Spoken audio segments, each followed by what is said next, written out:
Hi, I'm Sammy B. You're watching the Explorcana show.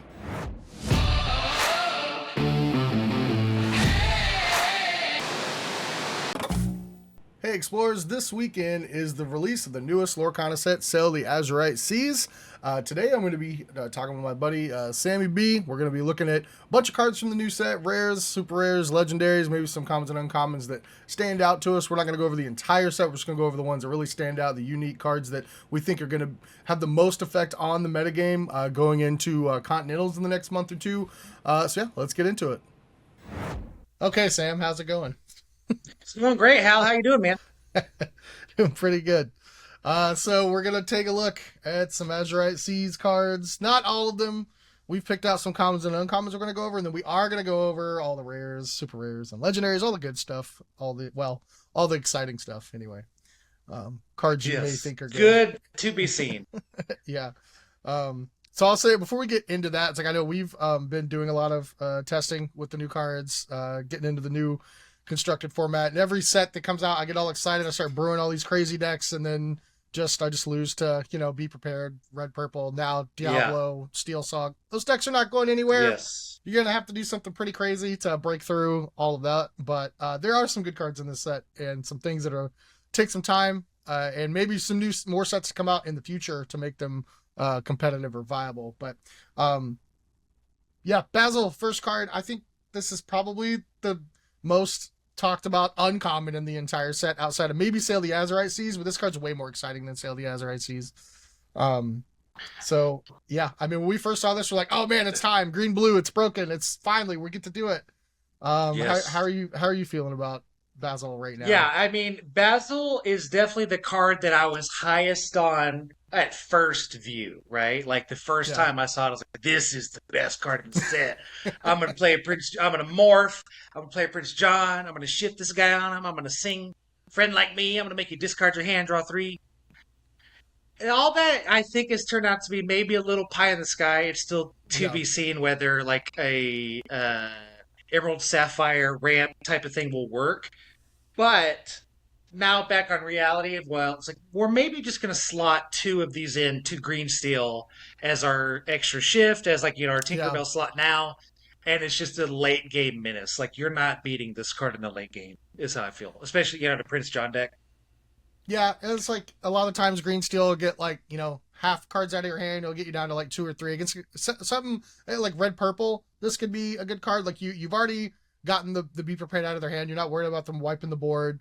You get this guy down. It can't be a Medusa. It can't be brawled. So and then they're still like bouncing around and doing all that. But now you're getting an extra. I mean, I guess in green steel you're only going to ink once a turn, but it's just an extra free discard every turn. So and that adds Yeah, up which over is time huge. against red, purple, and stuff. So I think initially it's tough without if you kind of have to go with morph. There's not a lot of good targets to shift this guy onto.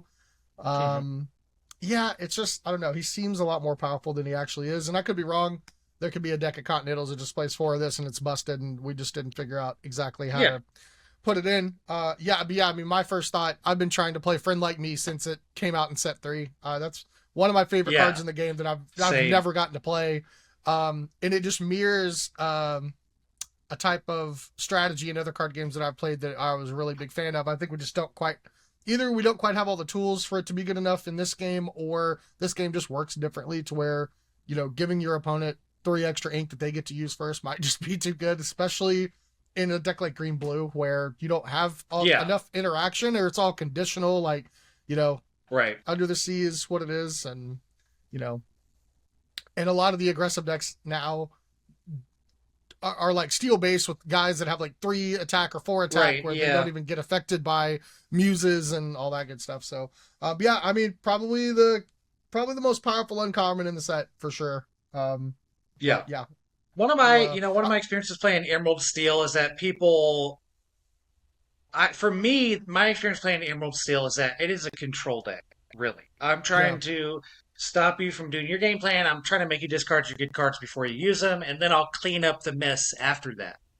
This just like cleans up all the mess all the time. So I feel like that's what really like draws me toward it. There's a lot of games where you just have a Prince John sitting there and you're like, I'm waiting to draw a sudden chill, hypnotize to get to my next cards.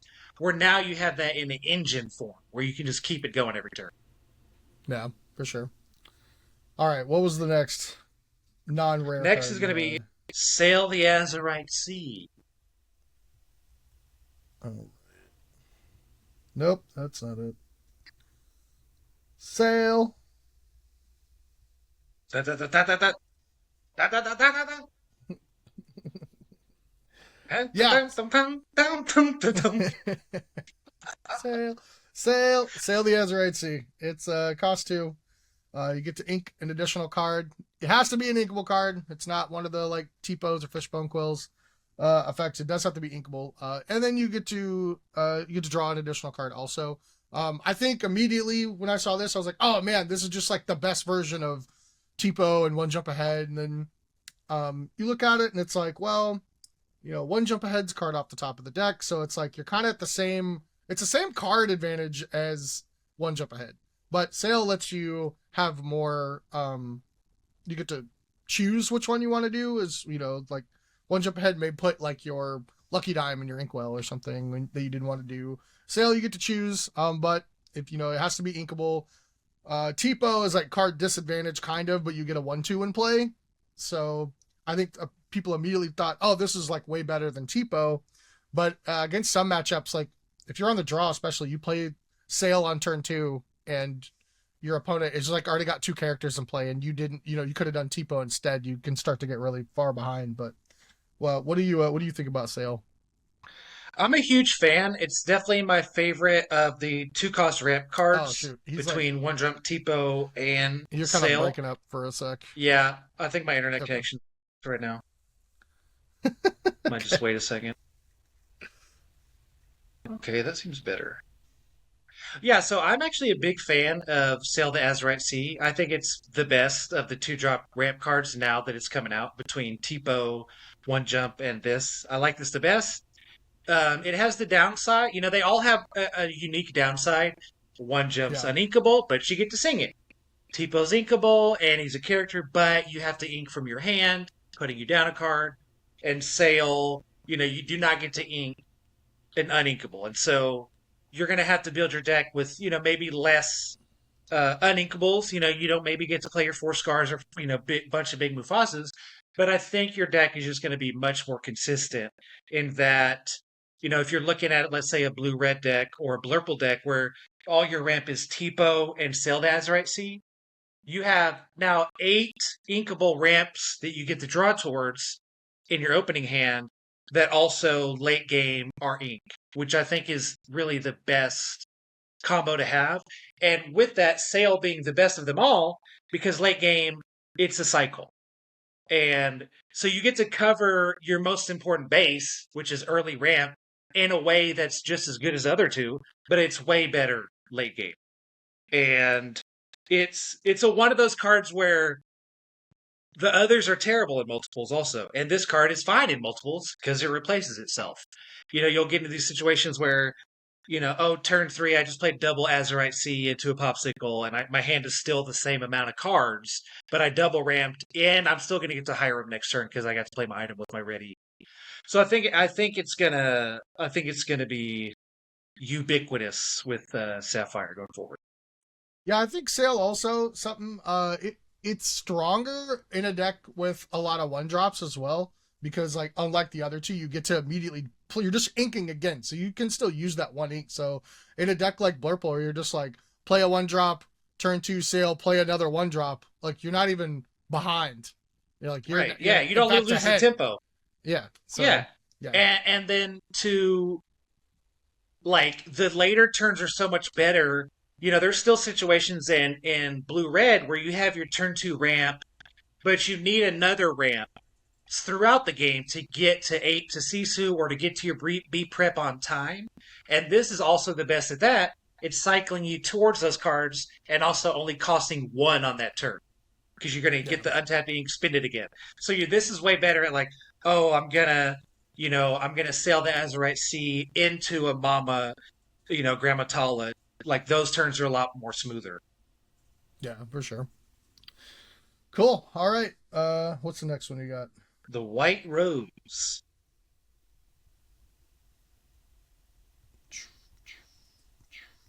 The White Rose.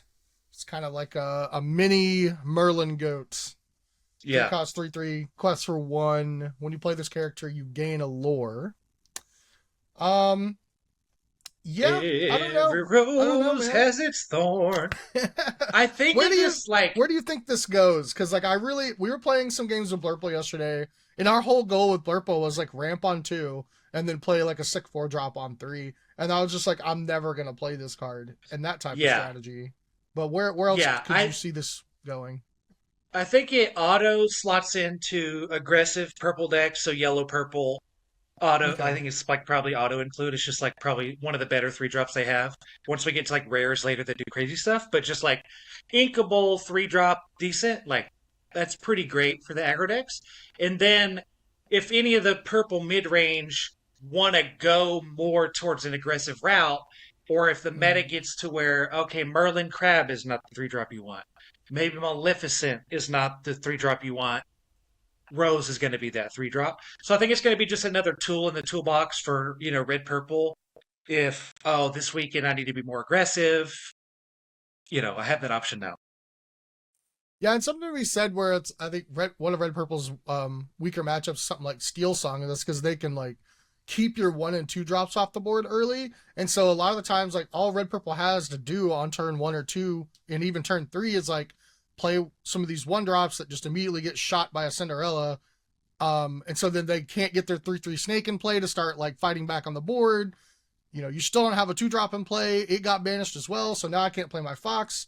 This would be something that's like, well, here's a unconditional 3 cost 3/3 I can get and play on turn 3. It's like Yeah. I'm on the And I like board. for It's the harder to banish. Like, for the aggressive decks too, it's like an unconditional way to gain lore where it's like now they're leaning on Baloo's and these things that like, yeah, might Baloo's mostly 2 lore, but sometimes not. And where this like every time you play it, it's 3 lore. And then also like maybe green purple, that X super interested in those little micro transactions and having everything be bounceable and valuable and everything tradable and valuable. This fits in where it's like I just need a 3 to play on 3 that kind of does something. I'm going to sing friends with the next turn, and I'm not going to feel bad that it got traded into or something like that. yeah, because you're not just gonna. I mean, even this trades with like Fox too, so there's not like a lot of things that are gonna get to favorably challenge into this without at least being a trade. Right. So I could see it in green purple if you're like Merfolk on 1, Bonsai on 2, this on 3. It's like, well, everything in play is like getting you 2+, 2 lore at least, and Right. everything is a problem to challenge into. So Yeah. I could see that. Cool. All right. So next we got Diablo. Oh, I've heard of Diablo. Yeah. Let's hope this one is not as broken. Can you tell me what the other purple 1 drop Diablo does? Well, I unfortunately just accidentally clicked on it first, but Yeah. all right. So the new Diablo, 1 cost, inkable, 0/1. When this character is banished, you may draw a card. Quest for 1. I like this card in a purple deck that is playing 3 to 4 crabs because right now, like Chernobox followers and the magic brooms that they're running, you don't really want to challenge with those ever. You want to get some free lore out of them, and then you want them to maybe move to a library and then like banish themselves and draw you some cards. So sometimes those decks have a little like staying trouble, like securing the board. Whereas like you could go a route of like turn 1 Diablo, turn 2 Cusco that also draws a card when he gets banished. And now if you want to start challenging, you can slam a crab and just like throw one of these guys at something, and you still get to draw a card. So Yeah. I mean, it can be another 1-drop in aggro decks. You don't really lose anything. So Yeah. I mean, it's an upgrade. If we get to a point where there's a green purple deck that wants to shift Diablo, I think yeah, this is most likely an upgrade over both the other, even the green 1 drop lets you look at their hand. I think that ability to maybe get your card back is better, especially with playing green steel. There's a lot of hands where if I don't have the Diablo shift, I almost can't even afford to play the Diablo because I'm going to be down a card. Whereas this one, at least, okay, I can get on the board. And then, if I find my Diablo, I can shift it. If not, it'll quest until they kill it and I get my card back. And then I was like, okay, that's okay. But once we saw it in action, with people using it in that broom and Chernobog type of slot, it got a lot more valuable to me. And you mentioned it. Its best use is that it's really the best one drop to use with Merlin Crab. You get your trade in, still get your card back. So I view this as like an upgrade over Cusco, where it's like if I want to play the Cusco 2 drop, oh, I'd just rather play this. And again, another deck where if you're playing things like the library to get value out of these, you know, it could be again, maybe you play Chernobog and Diablo, whichever of those two is most, synergistic with between your crab, like whatever you got going on. So yeah, I think it's going to see plenty of play. Yeah. If this is out of library and your opponent doesn't decide to challenge into it, you can just like throw it against something, deal no damage, and draw 2 cards if it's at library. So I mean, that's not as good as like Chernobog. You don't get the lore there, but I mean, at that point, like 1 lore, 2 cards, you decide which one you want to go with. Yeah, also, again, same like crab deals. Like, can I actively send it in to something and get my card back that way? Yeah. That's probably why it's not a 1/1, right? Then he just trades in a daisy and you're sad. This card would be insane. It's a 1/1 would be pretty good. All right. Let's what we got next? Microbots. I think I'm just gonna say like these suck, but we're gonna talk about yokai, so you must view what they do. Yeah, so yeah, we can just go over Microbots. 2-cost item. You can have any number of Microbots in your deck. You can just play 60. You can play nothing but Microbots, and that's your whole deck. When you play this card, chosen character gets -1 attack this turn for each item named Microbots you have in play. It's a pretty bad card, just like on face value. But there's some combos you can do with it. With yokai, with making items cost less. Like, yeah. Because it's a tool that you can use. It's almost like a blob. It's just a blob. What is it? It doesn't do anything. It's like, oh, you can play any amount. Oh, wow. Well, it's like, well, you need more things to make it go. Yeah. And between, we'll talk about if it's there yet, but we just wanted to get the Microbots out. Here's a card we might talk about later with yokai. Yeah, it's always funny with like building decks with a card like this that you're allowed to have any number. It's like, well, what is that number? Is it 15? Right? We're used to the number being the numbers being you're right. The number being between 0 and 4, and that's a lot of room. But it's like, oh, I built my microbits. How many you playing? 800,000. Yeah. It's like there's what? It's like, oh yeah, the right number turned out. We did the math. It was 800,052. You just need 1 aerial, 1 yokai, Microbots. That's it. You mulligan 7 cards every time. You draw 7 more Microbots and you lose the game. Like that's kind of Yeah. But you get your aerial and your old scientist man that lets you play him for cheap. I don't know what he's called. Maurice. Enough Microbots. Maurice. Yeah. Maurice. Yeah. All right. Is that all the commons and uncommons, or do you got any more? One more, Mr. Arrow. Okay. Mr. Yeah, Mr. Arrow. Mr. Arrow. I don't know if I've seen this card. I haven't. Okay, Mr. Arrow. Legacy's first mate, 2 costs, 1/2, quest for 2. Not great. And then resist +1. Gets a little better. Resist 1. So it's on turn 2. Yeah. Turn 2. And like this is Smee-like in many ways, but better in a lot of ways. Like it's much better against removal. Smee can quest 1, get hit with the storm rage on, he's sad. This guy just ignores him all the time. He's great with trading in. I just think this is one of those cards that it doesn't look like much, so it's super easy to write off. But I think it's one of the more underrated cards in the set, just because the rate is fantastic, and it's like what we need right now, which is like 1s and 2s to play against steel removal, and he does that. I mean, turn 1 Daisy, turn 2 this is just like beefy. What are you gonna do? Yeah, that's beefy. Yeah, exactly. Yeah, so we just want to give him an honorable mention for underrated common in the set. I had seen this card. I did not know I didn't know it was Mr. Arrow. It's like I just knew the stats. I knew this card existed. I just didn't know what it was called. Right. Yeah. All right. Let's get to Now we're getting into Rares, all the rares. super rares, legendaries, mega rares, mythic rares, What legendary, about tubular rares? tubular rares, rainbow foils, Mew movie promos, whatever, whatever we got. All right, we'll just go down the list. So I just filtered Yeah. Azurite C, rares and up. First card is, I know, a card you want to talk about, and 2-cost Lilo Escape Artist 1/2 Quest for 2. At the start of your turn, you can play this from your discard. If you do, it comes into play exerted. All right. So my opinion, I probably have less to say about this card than you do. It's this mimics cards from other games that we've played before that saw a lot of play. They were really powerful. My biggest thing is card would probably be way too good if it came into play unexerted. But it does come to play in exerted. I immediately start thinking of what strategies can I like banish my own characters for value or get value out of characters coming back into play.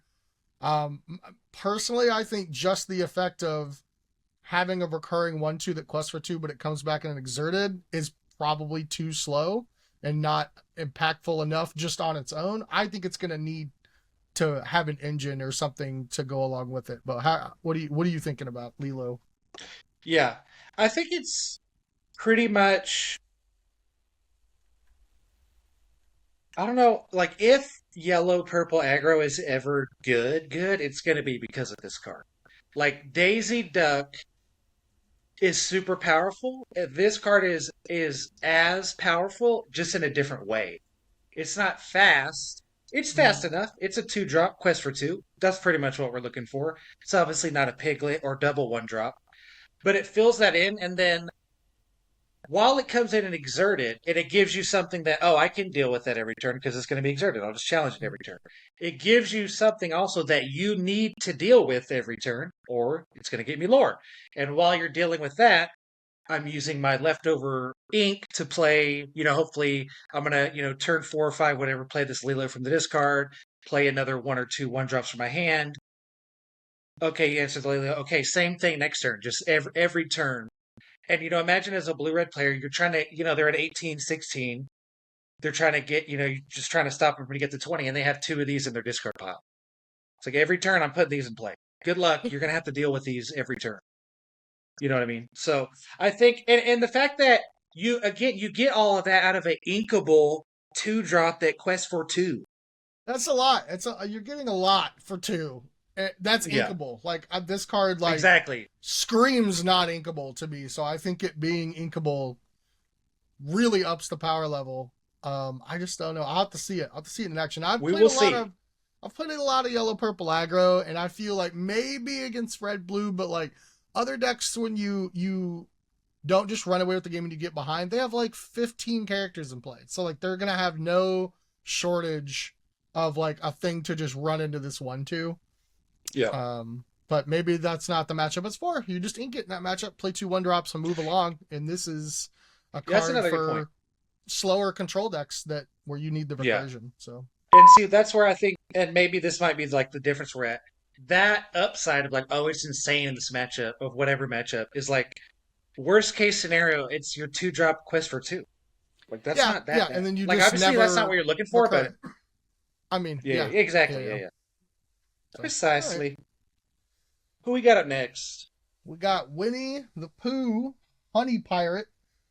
Big keyword pirate, probably one of the biggest keywords outside of Floodborne. Well, maybe not anymore, but we used to care about Floodborne. Yeah, definitely in the set. Pirate, definitely probably the biggest keyword in the set for sure. Yeah, pirates popping Well, off. not Azurite C.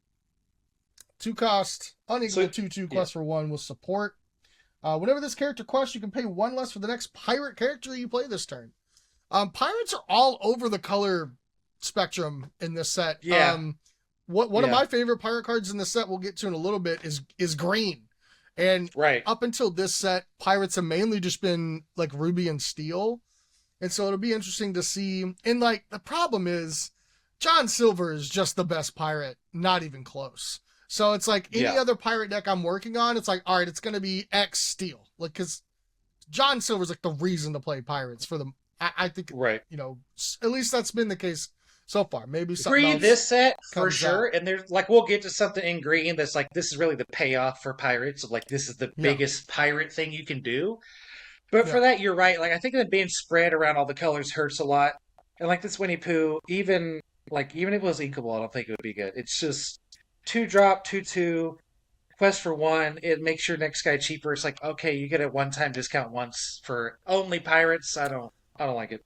yeah. Being non-inkable is tough. I mean, and don't discount support. I think support's like one of my favorite keywords that just sees no competitive play whatsoever outside of like Yeah, Chicha. And I half the time get blown out because I forget she has support. Support, right. but like I love support. And it just doesn't usually see competitive play. But yeah, I mean, it's with what's going on in the game right now. Your opponent goes turn one Cinderella, turn one Diablo, and you're like, well, here comes Winnie the Pooh. Like, Yeah, yeah, exactly. he's gone. He's gone. Okay. Yeah. Mhm. Yep. I think it's, and again, like support, its ability I like. I just think they haven't put it in a package yet Yeah. that, like, it's going to have Just to be put on it on a something good that card. quests for more than one. Exactly. You're going to have to quest for two, playa. Sorry. We saw a lot of All right. support in the set one metagame. The 2-cost Sapphire Phil was one of my favorite cards in set one. Just a 2-cost inkable 3/1 with support. It's just like, well, my 1-drop is gonna murder whatever you have that's sideways when this Phil quests for one and pumps up Yeah. for 3. But all right, next we got Monterey Jack, Good-Hearted Ranger, 4-cost inkable 07 quest for 2. This is kind of a card that we saw in, I think, set 2. There's a card that's like this might be an exact reprint of another character, or is that card like an That's fine. 09? Do you know who it is? There's We'll just do a no, little I checker, can't Rooney. remember. It's a character from Princess and the Frog, I think. It might be Oh, okay. Tiana, or it might be just a character from that movie. Let's She's like see. an 07 or an 09, but she quests for 2 and I think costs 4 or 5, and she's inkable. All I have to say, okay, did I find her? No. Well, there's a Dr. Faciliatus on it. All I have to say about Monterey Jack is his flavor text. There's only one thing I like more than cheese. Nothing. I can That is relate the to most that. powerful line of text on the card. I can Um, relate, good sir. I don't think. Next I don't. up, Yeah, I don't know. Like, I don't mean, believe you, sir. Cheese. good I for like good cheese. for. I like cheese, man.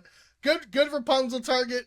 If yellow blue self heal Pabby stuff happens and you're gonna want stuff Yeah, like this, So I'm I in. always just keep open minded. But yeah, right If you're now, gonna Baymax it, yeah, you need a OC.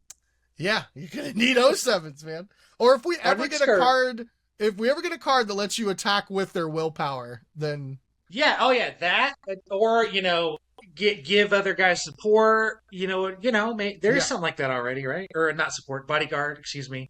yeah, Yeah, that's something. All right, less cheese. Let's go to Chippendale Covery Rangers, 8-cost non-inkable. Real hefty prize, 6/6, quest for 3, does have shift 5, so that means it's a Floodborn. During your turn, whenever a card is put into your inkwell, which is my favorite part of this set, is all these cards that do a thing when you ink, because I love inking. I yeah. ink all the time. You may return a character card from your discard to your hand. When this card got spoiled, I was really hype about it. I think it's just too slow. I don't know. Yellow or Amber just doesn't do a whole lot outside of song shenanigans right now. There's Yeah, just, you got Steel Song, you got Green right. Yellow songs, or like I mean, maybe this goes in like a Green Yellow Mufasa deck would be kind of cool. If you have a nice shift target, it'd be an insane hit off of a Mufasa. That's for sure. Exactly. Um, That's where I you lean know, towards it. I think it could fit into like a red, yellow Mufasa. We're not going to talk about it because it's a common, but I think it's a 4-drop Dale, Chipper Dale that yeah, when you play it, you mill yourself the top 3, and then it shrinks a character's strength for 3 until your next turn. I think it like a Mufasa shell with that, maybe like teeth and ambitions type of stuff. And this yeah, is insane in that kind of deck. Hit this off Mufasa. I'm gonna ink and get my Mufasa back. Or, yeah, yeah, late game, you have 2 of these. yeah, They're just gotta keep getting each other back. But I'm with you. We just haven't seen the Amber deck that can support this. Get to a long game, be not Yeah. relying on spells. But yeah, I think Mufasa could be, and maybe I've been trying to work on some purple Fasa. This could be, Chip and Okay. Dale, get back to your rabbits and your uh, goats and all that stuff. So we'll see. We'll see. Yep. Has potential. Next, we have Judy Hops. Resourceful Rabbit, 6 cost, Inkable, 3/6, the quest for 2. Support's still coming.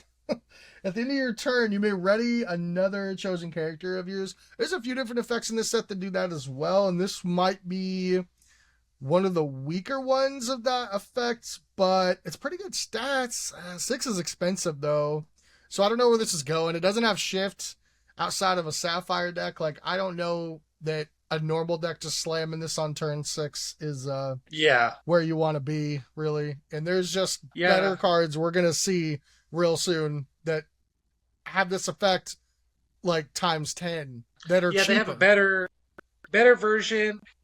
This one's like they are most of them are continuous as well. The only one where I think I like this combo maybe is with the Goofy that we'll see later. That Okay. it has ward, it wants to quest, and when it does, it gives Yeah. another character ward. Maybe this, as a Yeah. way to keep doing that, just like some type of lock situation, maybe.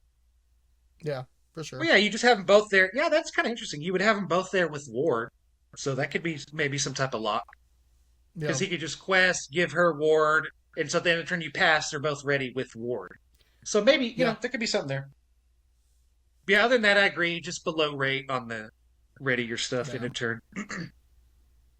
Next one's pretty good on rate though. Yeah, Tiana, restaurant owner, 3 cost, non-inkable, 1/4, the quest for 2. I really like this ability. Whenever a character of yours is challenged, while this character is exerted, the challenging character gets -3 attack this turn, unless they pay 3 ink to bypass that. So every time they want Yeah. to challenge, she comes down pretty quick. Outside of like a Ruby deck, she's going to be pretty hard to remove super early. Purple may be able to when she's exerted. But it's even when she's being challenged, right? Right. Yeah, it's any of your characters. So she really is like kind of this Yeah. ultimate bodyguard, and they're like when she's exerted, you kind of need to take care of her first, otherwise she's shrinking everything. Yeah, and And imagine if she's behind like a beefy bodyguard. right, yeah, exactly. Imagine she's behind a bodyguard, you can't get to her, and then just like I feel like this is a counter to the absolute best card against any of the aggressive decks, which is Fox, Madam M Fox. Yeah. Just coming in, gonna eat 2 characters like this, taking that off the table for like multiple turns is phenomenal. And in Yeah, I mean, they'd have to red play Fox. can deal with brawl. Yeah. Yeah, play Fox, hit in for 1, wait a whole nother turn, pay 3 to hit it. It's like that's terrible. And like maybe against red decks, you're gonna try to hold her for like turn 4, exert her into the Maui turn. Yeah. Slow him down that way.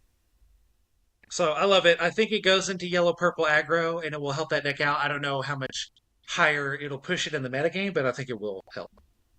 Yeah, for sure. Yeah, I hope we see more of this like tax effect throughout as the game grows. I Yeah, I like it. I like it. that. Right, Nani carrying sister, 5 cost, inkable, 3/5, quest for 2. Support, more support. I am so sorry. two ink, chosen character gets -1 attack until the start of your next turn. There's a cycle of this kind of thing throughout the set too, where you have this like infinite you can dump ink into to get an effect. Where because you notice Yes. it's you don't have to exert her. No exert So cost. Yeah. You could pay this multiple times. Yeah, Yeah, I'm a big fan. probably- Like you said, with the Inkwell drops, I love that cycle, and I love these two, giving characters repeatable abilities. And, it's not a big ability. It's not gain and lower. It's not Yeah. any of that. It's something that is appropriately costed to like, oh, I'm going to get advantage on board. And you can see that too. It's not like it's hiding. And the advantage is on board. And so both players can play around it. But it's also a thing of like, oh, going into their turn 6, I know they can 90 me 3 times, so I don't want to quest. And it gives people things to play around where that might not even be your goal. And that's where I like something like this. I just don't think it's powerful enough to, literally, it feels like 1 for 1, maybe. It feels like Yeah. shrink for one, maybe honestly, I mean, until the but start just a of little too your next expensive. turn. Yeah, I mean, the That's start true. of It your does next shrink throughout turn, the it's like, turn. yeah, no, I mean, yeah, stats aren't there. But yeah, I mean, hopefully, yeah, we'll see stuff like this better or just stronger in the future. Yeah, Okay, agreed. next one's big. Next one's big. Simba, Pride Protector, 5 cost, non-inkable, 4 quest for 2. Shift 3. It's probably one of the most hyped legendaries in the set. At the end of your turn, if this character is exerted, you may ready all of your other characters. I've tried to play with this card a bit. I don't think I have found the right home for it. I think the best thing you can shift this onto is the set 1 2 cost bodyguard Simba. Other than that, in steel, you have the 1 cost 1/2 that loots. You draw a card and discard a card when it comes in. And then in this set, there is like an 04 for 2, Yeah, 04 for 2 inkable that quests for 1. So it fits the curve, but my only issue with that is like if I'm playing an aggressive deck, I don't want to play an 04 that quests for 1 on turn 2. I want to play 3 more 1-drops, and then now I've kind of set back this like shift turn, and if he loses a lot of value in aggressive decks if you're not shifting him because they can see it coming. It's more like surprise quest with 3 guys, shift quest with this, ready all my guys. You know, so I yeah. don't know what have you felt about Simba? The more I think about it, the I'm lower on it. I feel like he essentially is just like this ultimate bodyguard. It's like, oh, I'm going to come down and guard your board like a bodyguard would. I'm going to be exerted. Yeah, And it does it in a way where it's like ready the rest of my characters, so it will protect them this turn, regardless of if there's a brawl or an extra Fox Maui coming down. So when I see this, I think it lines up most closely with a Pegasus shift, a Kita shift, where I'm trying to shift to protect my stuff for a turn. And so in that, it's yeah. not really more impressive than those two. They're kind of do a similar thing. He's not inkable. You're right. I'd rather play the Pegasus 1-drop and the Kita 1-drop than the Simba. And so I think I'm this might be a trap, as they say. Yeah. It's just, decent. Maybe I think if there is any reason why it's good, I think it'll be that he's readying singers and Yeah. protecting Yeah, I could see singers. I readying think singers that's kind of the for sure. difference. Like, Pegasus is green. He's not doing with the singers as much. And then the Kita, only shrinks when it's in play. So Maui's and Foxes come down and still beat up your stuff. Where Simba, you can sing, Oh, or you're breaking up maybe again. I'm gonna sing Whole New World with Simba. New hand, Ariel's gonna sing something, Cindy's gonna sing something, and then to turn their back, ready to go. Am I Yeah, back? Can you hear I me? guess it. Yeah, yeah, I can now. I guess like in it, if you all right, so like best case scenario line in like yellow purple aggro would be like 2 quester on 1, maybe bodyguard Simba on 2. You get to quest for 2 for free there. Turn 3, play like some more heavy questers, and then turn 4 shift. Because I mean, like, if you get 2 quests out Right? of a Yeah, yeah. piglet that's turned on, I don't know how you I lose think that so. game. And it's like at that, But yeah, it's not that impressive. and the problem with the biggest problem with him in that strategy is him not being inkable. So it's like, how many do you put in the deck? Like, if I end up with 2 of these in my opening hand, I'll probably lose. Like, aggro needs to dump their entire hand to have a chance to Yes. win most of the time. And you just have like 2 dead cards in your hand, you're gonna be stuck, or like you didn't draw one of the other Simbas. So, yeah, I think you're right. If there's any hope for him, it's gonna be a different sort of an aggressive deck.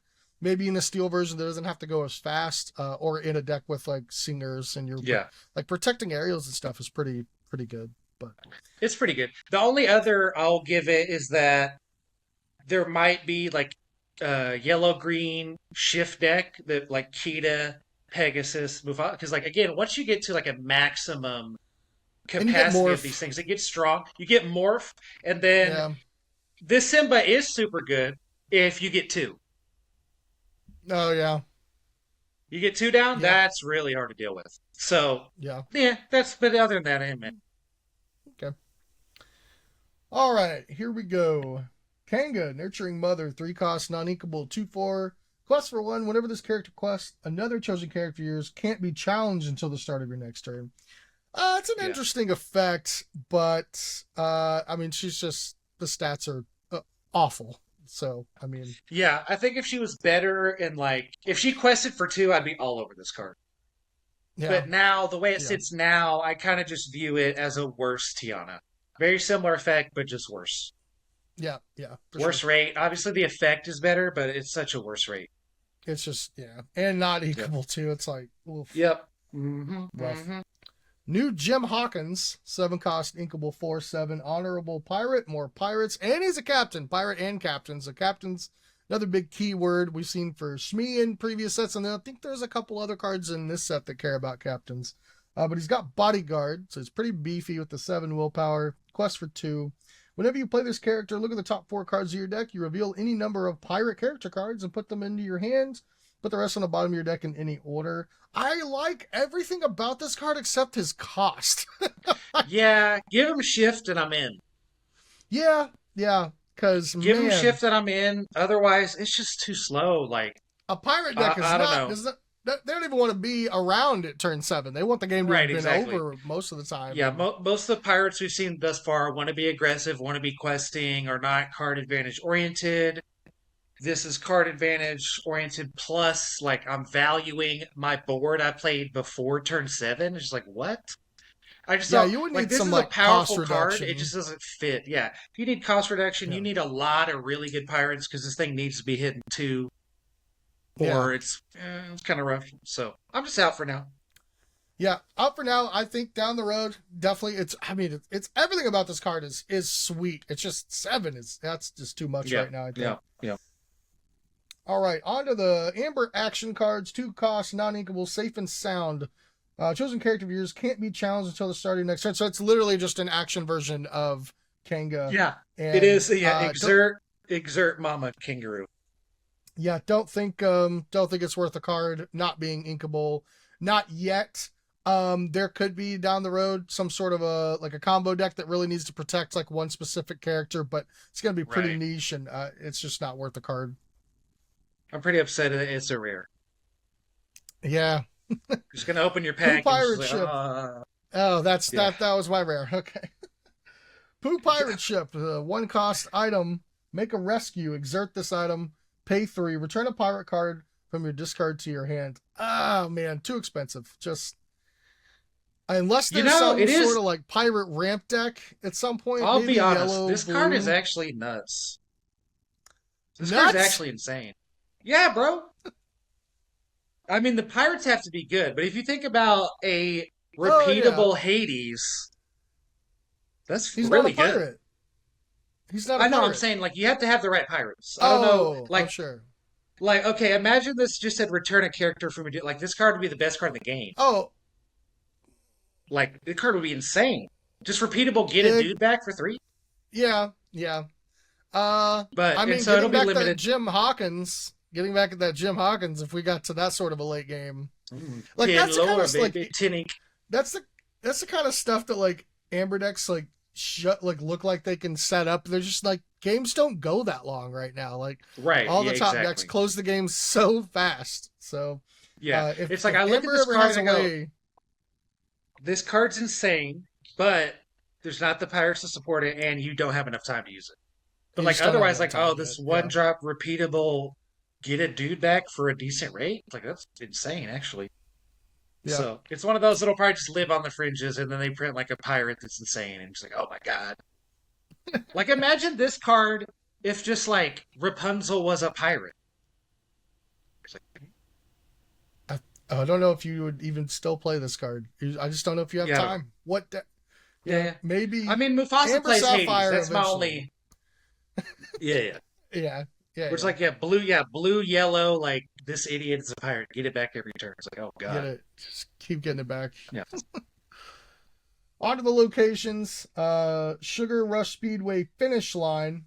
2 cost.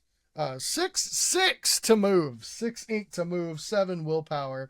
That is, I believe, the most expensive move cost in the game so far. Bring it home, kid. Whenever you move a character here from a location, you may banish this location to gain 3 lore and draw 3 cards.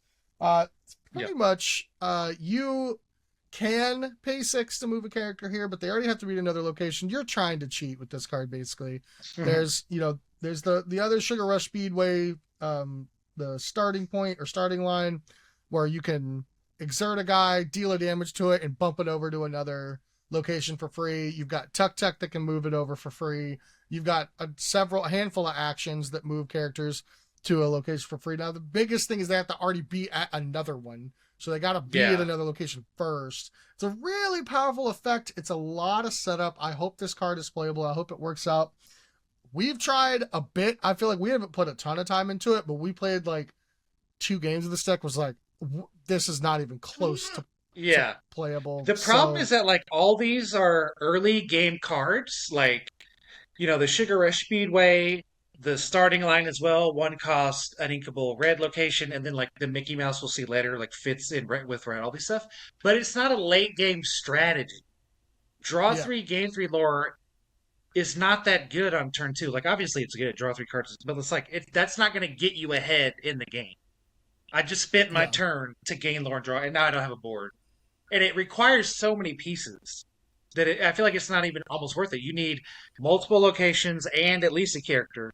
And so in order to get my 3 cards back, I've invested 3 cards already. So I don't know that it'll ever get there. You have to have another piece that like moves it over. So like unless you have the other Sugar Rush Speedway, like that's the best way to do it. But if you don't, then you're gonna need another card to like get it over there. Unless you really want to wait until there's like wait until you pay 6. Like that's not that's not really an option. It's just too slow. But I don't know. There's a lot of cool location stuff in this set. I hope it's playable. Also, to be fair, we got to give him a history lesson. The first initial spoiling we saw of this, we thought it was if you banish the other location. And so this would stay in play to keep going back and forth. And now it's like, you only get to use it one time. Yeah, we thought it was like banish the other one. So I'm off it. All right, we're through the Amber cards. We're on to Amethyst now. First one, Hades, Lord of the Dead, one of my favorite Disney characters of all time. 6 cost, non-inkable, 3/4, quest for 3. Soul Collector, during an opponent's turn, whenever one of your characters is banished, gain 2 lore. I don't know. We haven't touched this card at all. We've talked about it a little bit. What do you think? I like it a lot. It's going to take the right shell. But to me, like, you look at a red purple and it's always got like 4 to 5, 6 drop uninkable slots. And while this doesn't really fit in that, I think it's a similar power level to where, if your decision, maybe this decision goes, I'm going to be more aggressive in my purple today. I'm playing Hades at 6. And maybe that means, you're playing other stuff, questers, whatever. But this card's super powerful. You're going into be prep turns and all this stuff. That's a big deal. Yeah, it does feel like an just board wipe card. And then like if they don't have an answer for this, like the turn you play it, and you just like turn your whole board sideways, whether you're gonna have favorable trades or not. Especially if they're like heavy questers. Like imagine like a Sisu or like a 2-drop Pinocchio that quests for 3 is now sideways. Like, is that Pinocchio going to gain you 5? Like that's right. So, and it doesn't die to brawl. That's why I like it. On the turn you play it, you can get all that value. The turn you play it, because he doesn't have to be exerted. So yeah, I'm gonna quest out, play my Hades. Challenge me. I don't care.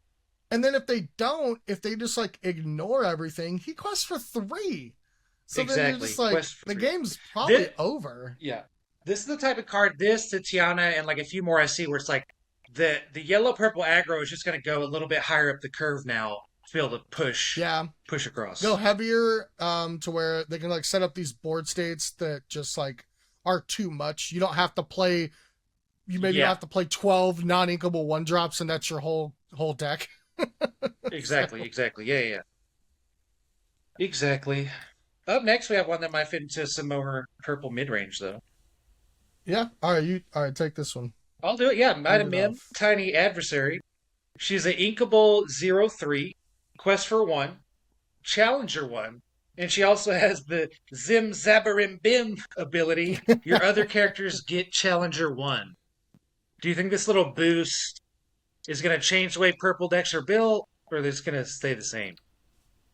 So you get the effect immediately. I mean, I don't.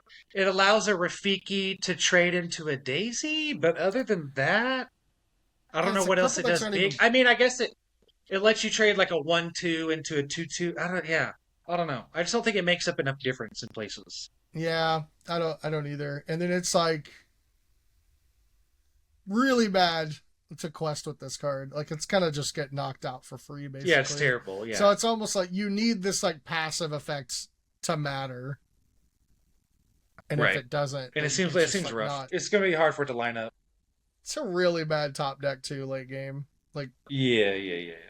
I so mean, maybe if you're trying to shift Mims real hard, you can take a look at her. yeah, yeah. Not good enough, I don't think, but been wrong once before.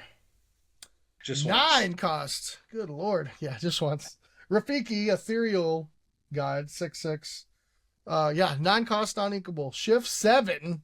It's a pretty half shift cost still. Quest for Yes. 4. During your turn, whenever a card is put into your inkwell, you may draw a card. Probably not a more Yeah. powerful when you ink effect in the game right now. Right. Agree. While we were working on Blurple yesterday, I completely forgot about. I actually don't know if I've ever seen this card. Yeah, I think I wrote it off immediately when I saw it, just on the cost alone. Like, oh, unequal 9 Yeah, drop, shift 7, like, ah. But the more I talked about it in like blurb, like a ramp blurple, like one that would traditionally play like a Mufasa, like, man, this guy might be better than Mufasa. If I'm just gonna have something sit here you with or like quest, like it's gonna quest one time, or this might be the best option for the green legendary Hades line, where you can use Hades to banish the 1 drop Rafiki to play the 9 drop version for free, uh, and okay, you still have all your now we're ink talking. available left. So then you ink and draw a And then card. And you use the Rafiki to sing "Friend Like Me." We're but I in mean, there, baby. you just turned your 1 drop into a 6/6 that quests for 4 and draws an extra card every turn. Obviously, Yeah. Sapphire wants to be the one paired with all the extra ink stuff, but I mean, I don't know that I've seen a better line for that green legendary Hades, turning a 1 drop Yeah. into a 9 drop. True. So, I can and the get nine behind that. drop actually being like mega powerful. Mega busted, yeah. That's So, fair. We could look into that. I Next want up, to I play think we that have one of the Hades. better cards in the set. I'm excited to talk about. Okay, And I feel all like right, this go is going to be ahead. the hardest one to like build around, and we're not going to get it right this set. We have Yeah. a uninkable 4-drop genie, wish fulfilled, 2/4 stat line, quest for 2, evasive, and when you play this character, draw a card. A lot of words on a 4-drop. So yeah, I guess the biggest debate so far is, does this replace any number of Merlin rabbits in Amethyst decks? When we're trying Or out goats. or goats, yeah, Obviously, it's like that's where I mentioned like it's going to be hard to build around. It's like this, it like lives right in the middle of goat and rabbit, and that like it's going to gain lore and draw cards. And so I yep. think we might get into a spot where decks are running like 10 total of genie, goat, and rabbit, and it's like 3/3/4 or something like that. And Blurple, they definitely could do that, because like 4-on-3 is like your sweet spot. And I think in a more aggressive Amethyst deck, because there's like aggressive Amethyst decks that aren't playing any of the like Madam M bounce stuff. And so if you're Right. not playing bounce, Rabbit loses a little bit of value, and this card might just be a little bit better. This thing also helps fight Diablos. And in testing so far, we found this card's really hard to get rid of. Like outside of Yeah, Ruby, it's that could great. like brawl. I mean, obviously, like it is weaker against Ruby, right? Because it's just a free brawl target. But if they don't have that, like Steel has trouble getting it. It's really hard to challenge. In most evasive characters can't favorably challenge into this anyway. It's got 4 toughness. Exactly. Yeah, So I think it's sizing and just every number is just right for the meta now. Getting, all the purple decks are relying on Elsa to deal with Diablo.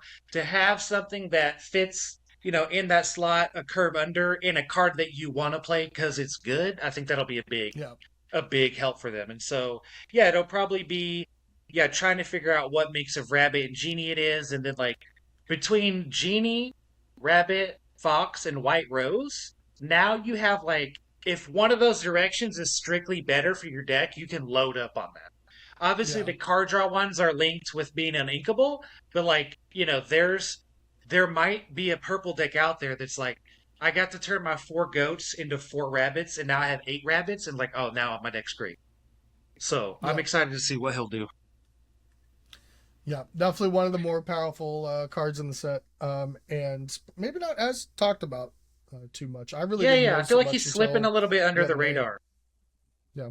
Yeah, once you compare, you're like, oh well, I already have rabbit and fox, and then you compare or rabbit and goat, and then you compare it to how the numbers actually work. You're like, oh, okay, it's like right there, and then you play games with it, and you go, oh, this is an evasive quester for 2 that's super hard to deal with. Draws a card on the spot. It's like, oh, this card's just great. Either way. Yeah. Does a lot. Next Now let's up, we talk about got a crappy 4 drop. Sisu. Yeah, Sisu Uniting Dragon 3/3 4-drop uninkable, just like Genie. Quest for 2, just like Genie. But the rest of the card is not as good. Whenever this character quests, reveal the top card of your deck. If it's a dragon character, put it into your hand and repeat this effect. Okay, otherwise, put it on either the top, bottom of your deck. So, worst case and most case scenario, you're gonna quest with this. You're gonna reveal the top card. It's not gonna be a dragon, and you get to decide if it stays on the top or the bottom. They should have just let the dragon come into play for free at this point, man. Like, 100% with the repeat. Let's go. Ship it. yeah, with just like Repeat it. Let's Dragon, go. Maleficent Dragon, Yeah, Maleficent Dragon, like Go for it. If you can fit all that poo in your deck, go for it. Yeah, it's just like, I mean, I didn't notice that it lets you put it on top or bottom, which is cute, I guess, but it's just pie in the sky. You're just never getting there with this. I hope one day Lorcana is just like chock full of like, I'm an all Pete deck, I'm an all Dragon deck. Oh, like, yeah. you, I'm you ready know, to play Mono Pete. I Just, might be just working write on. Pete on your deck list 15 times, and then you just have to go back and fill in which Pete. I may have have a Okay. Pete deck in mind. So, all right, here we go. Okay. Madam Mim, truly marvelous. 3 cost 2/3, quest for 1. One of these just like ink dumps. Pay 2, choose and discard card, and then gain a lore. And it's a super rare, which tells you it should be Pretty good. no. Yeah, this card's No? probably Oh. unplayable. I think this card is mostly unplayable. It just would have to be like some deck, and maybe Blurple's a good example. It's like I can get to late game with cards, I just like can't finish it out or something. Yeah, That's kind of it. We don't really have graveyard strategies. Oh, I'm gonna discard a Lilo and gain a lore and then play it next turn. That's not good. So, yeah. but just the fact, maybe, if we take something like Lilo and she returns to your hand every turn instead of you can play it immediately. This card's like, okay. But for So I now, like guess it just needs that would it that needs a would lot of negate help. that would effectively negate the discard part if you had a character that's like you get to return to your hand at the beginning of every turn if it's in Mhm. the discard. So I guess with that being said, would you play this card if it was just pay 2, gain a lore? Yeah, I think so. I think this card would probably be really good. And Okay. like maybe because it's uninkable, no, but just like, if it was inkable, I would say absolutely. Like this just fits into Oh, red but it's purple. inkable. Yeah. Yeah, like you just play it and then late game I drew it. Look, I'm gonna pay 6. And it's Game like, 3 I'm lore gonna die. go. Yeah, it's Exactly, not. yeah, yeah. Yeah. So but she doesn't, Okay. so next card. Next card. The next card is inkable this time, and this one draws cards, so we're gonna get really excited. Inkable 4-drop, Yzma Conniving Chemist, 3/3, quest for 2, has the ability Feel the Power Exerter. If you have fewer than 3 cards in your hand, draw until you have 3 cards in your hand. I think it's busted. So I think this is the route that yellow purple aggro is going to go instead of these Mufasa Simba the Simba shenanigans. I haven't tried it yet. I've just kind of been theorizing it, but my idea is just like, can I just put like just 20, 31 drops in my yellow purple deck? I'm gonna have Chromacon. I'm gonna have this, maybe some Gather Knowledge, some Piglet still, and then yeah, I'm just gonna try to super run away with the game. I think on turn 4 she is still semi difficult to remove before you get one activation out of her. If you draw multiples or you already had Chromacon going and you don't need the extra cards, she still quests for 2 at a 3/3. So Right. I mean, yeah, I want to see this card in action. Yeah. I think it's the more I've talked about it, the higher I am on it, and it's because when you talk about this Christmas, oh, I'm going to tap this and draw three cards. It's like, okay, that's a little bit hopeful. If not, if you don't get that, what do you get? It's like, well, I got a 4 drop 3/3 quest for two, and it's inkable. It's like, well, that's pretty dang good. And It's then it's still not like, bad. it still might draw two, it might draw one, and it's gonna always demand respect. Unless, your Yeah. hand's freaking huge. If you got a big hand anyway, then. But other than that, it's like, oh, my opponent has three cards. What are the likelihood I'm gonna pass? He inks, plays two, draws three. It's like, well, high enough that I'm not gonna let him do that. And then you look at this, draw my three cards. Oh, one of them was a snake. And so, yeah, I think it might even rechange the way purple mid range are built, to where they're shifting more down the curve so they can empty the hand out, refill with Yzma. So I think this card has a lot of potential. No. Yeah, I think Steel will have the most options of getting rid of her if she comes in on turn 4. Outside of that, most colors are not going to be able to interact until she already gets to activate once. Yeah. And to And the me, best that's like part a about card that that is purple still really wants. she's Inko. Yeah, yeah, for sure. Yeah, Exactly. definitely. Like Because the fact that you get this big pie in the sky on an inkable playable card is like pretty wild. yeah, I mean, if they're playing Doc on 2, I'd play this card, and Doc's not inkable, and Right. this card can draw you 3, so I can see that. Yeah, really excited about Precisely. Yuzma. Next one, we got Mama Odie, 5 cost, non inkable, solitary sage, 4/5, quest for 1. Whenever you play a song, you may move up to 2 damage counters from chosen character to chosen opposing character.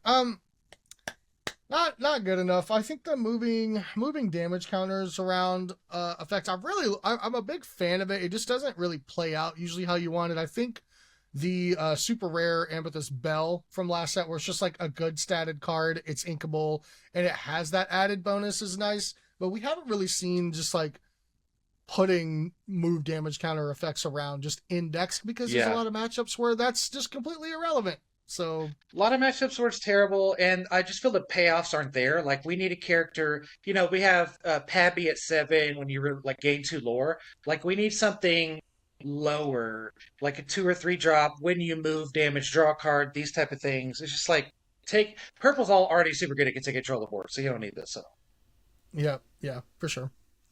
Maybe find a multiplayer. Who knows? there you go. A lot of talk Next we about got the Mad next Hatter. card. Yeah, seen a lot of people talking about One this one for card. one, inkable, quest for one. And whenever you quest, you look at the top card of chosen player's deck, either player, and you either get to leave it or discard it. Where are people talking about putting the old Mad Hatter? People are basically pipe dreaming about creating lantern control in Lorcana from Magic, and I just it's not a thing. And here's why. All right, so look, I'm probably one of the biggest proponents of lantern control from Magic back in the day. I played it for several seasons, and I loved it. You understand how lantern works in Magic is because you keep sticking lands on top of your opponent's deck. And I know, I'm sorry if you haven't played Magic, we get ink in this game, which you can use your actual cards to ink in Magic. They're just cards that are essentially already ink. You can't play them as anything else. They're just ink. So in Magic, when an effect like this, you just stick a card that would just be ink and not have any other text or do anything else on it, and you get to do that over and over. And so essentially they don't get to play the game at all, and you lock them out. It's like a prison control deck. How does it work in this game? There's no cards like that. Like there's not Yeah, a deck there's in Lorcana no where I'm blanks. getting right. Every card can be played, so it just doesn't do anything. And this at a super rare is wild to me. Maybe something on down the road, this is going to be like crazy. I guess purple has some other things in the game that, like, if you know the top card of your deck, you can get some Yeah. value out of it. Like the Bruno. Yeah. There's like an Bruno. action card, like that sort of thing. But one cost one that quests for one that will Dreamland get to quest twice. Right. Like, And then like most if you of the time take it once. into okay, he's got the baseline effect of like I'm just gonna quest with this and try to fix my draw every turn. Like with that, if he Yeah. had evasive, I could see it. Or Okay. you know, He'd actually be bigger he'd be health. It'd be wild if he had evasive, honestly. Right. Like make him a 0-1 evasive or make him a 1-3, where it's like I can reliably play this and use it more than one time. I could be talked Yeah, into it. But other than that, it's just one piece that needs a lot of help. So we don't yeah. have I it don't know now. what We'll wait and worlds see. were affecting the top of your opponent's deck is gonna matter. So, you know. Right. Yeah. Mufasa mirrors. All right, tell us about Now we this new got one genie. that's super interesting that I'm not sure where I land on this one. Could be busted, could be unplayable. We have a 7 Yeah. drop Inkable Genie. Genie Wonderful Trickster is a 4/7 Floodborn. Quest for 2, shift for 5. Whenever you play a card, draw a card. At the end of your turn, put all the cards from your hand on the bottom of your deck in any order. So Yeah, yeah. So base A lot of level, stuff. let's say you shift them 5, end of turn pass. So the base level is discard your hand, right? Go ahead, no Yeah. hand. But That's the worst case upside, scenario. Worst case. no, that's just You discard baseline. your- That's normal. That's Normal scenario is you have no hand now, you have no right? hand. But now I have an unending supply of plays every turn. Just like draw this, play this, play this, play this. If you can get into a world where you can reliably, like, the problem is the downside of this card, besides discard your whole hand, is you don't get the card when you ink, right? When you ink, you don't get to draw a card. Yeah, yeah. Otherwise, Yeah, I so think if you this go- card would just be like amazing because you could like draw You go and to play zero. it or ink. Yeah. It's like you You need go to one extra zero, card for And then you this. ink. Yeah, yeah, right. Because like you go to 0. Next turn you draw your card for the turn. If you ink it, well, you're done. That's all you had. Or Right. it's just like I played a thing, I drew another card. Do I want to ink it or do I want to keep going? Do I just never ink again? Right. Maybe But then maybe also, you like- play this and Yzma in the same deck where like Right. Yzma on 4, shift this on 5, I got no cards in hand, next turn go, draw, do something, ink it, Yzma draw 3, and now we're really cooking. But now like you know, I don't know. Yeah. Or like, a Stitch. Is it a Stitch Rockstar that's, shift whenever you play a 2-drop, exert it to draw a card? Yeah, yeah. This, similar thing, but you don't have to exert them. So maybe, if there's like aggro where I'm going to shift this on 5 and the next turn just like boom, boom, boom, boom, boom, fill the board Yeah. and kill you the next turn. But like this is a super combo card. Like, It's not a lot of middle this is ground the with type this of card. card. Right, yeah. Like this is where I want to be doing the thievery. Play a thievery, draw a card, So This I think card it's one of will those cards like, probably it'll never see play or it'll get banned. It's one of the two. or it's like it's gonna win a tournament and be horrible still. It's like someone's gonna Yeah. make some Genie Jafar that like, oh, we didn't see that coming. Wins a challenge, and it's like, oh, it's terrible. Deck's so bad. You just It's not we good. couldn't play around it. Yeah. It's like Jafar level powerful to me. Pretty good with Jafar. Pretty good with Yeah. Jafar. You know what it's really good with? Here's the ultimate combo. You got to shift out a Jafar, a Genie, and a Clarabelle, and then you sing the 10-cost song with your Ursula singer at your opponent. Make them draw all the cards, and then end of turn, Genie tuck your hand, and then Clarabelle fill it back up, and then the Yeah. Jafar drains them out. Yeah, So easy it combo. does work with Clarabelle if Clarabelle is going to go into the bag in the first place. Right, both have to be So- correct. Yeah, Yeah. yeah. That's why you got to You hit can them order- with the 1-star to the right. Yeah. Oh boy, here we go. It was only 35 ink worth of cards. What's wrong with my combo? Let's go with I forgot about this card. I remember when it got spoiled. I haven't even Yeah. looked at it since then. Seeking the half crown, 5 cost action, not inkable. For each sorcerer character you have in play, you may pay 1 less to play this action.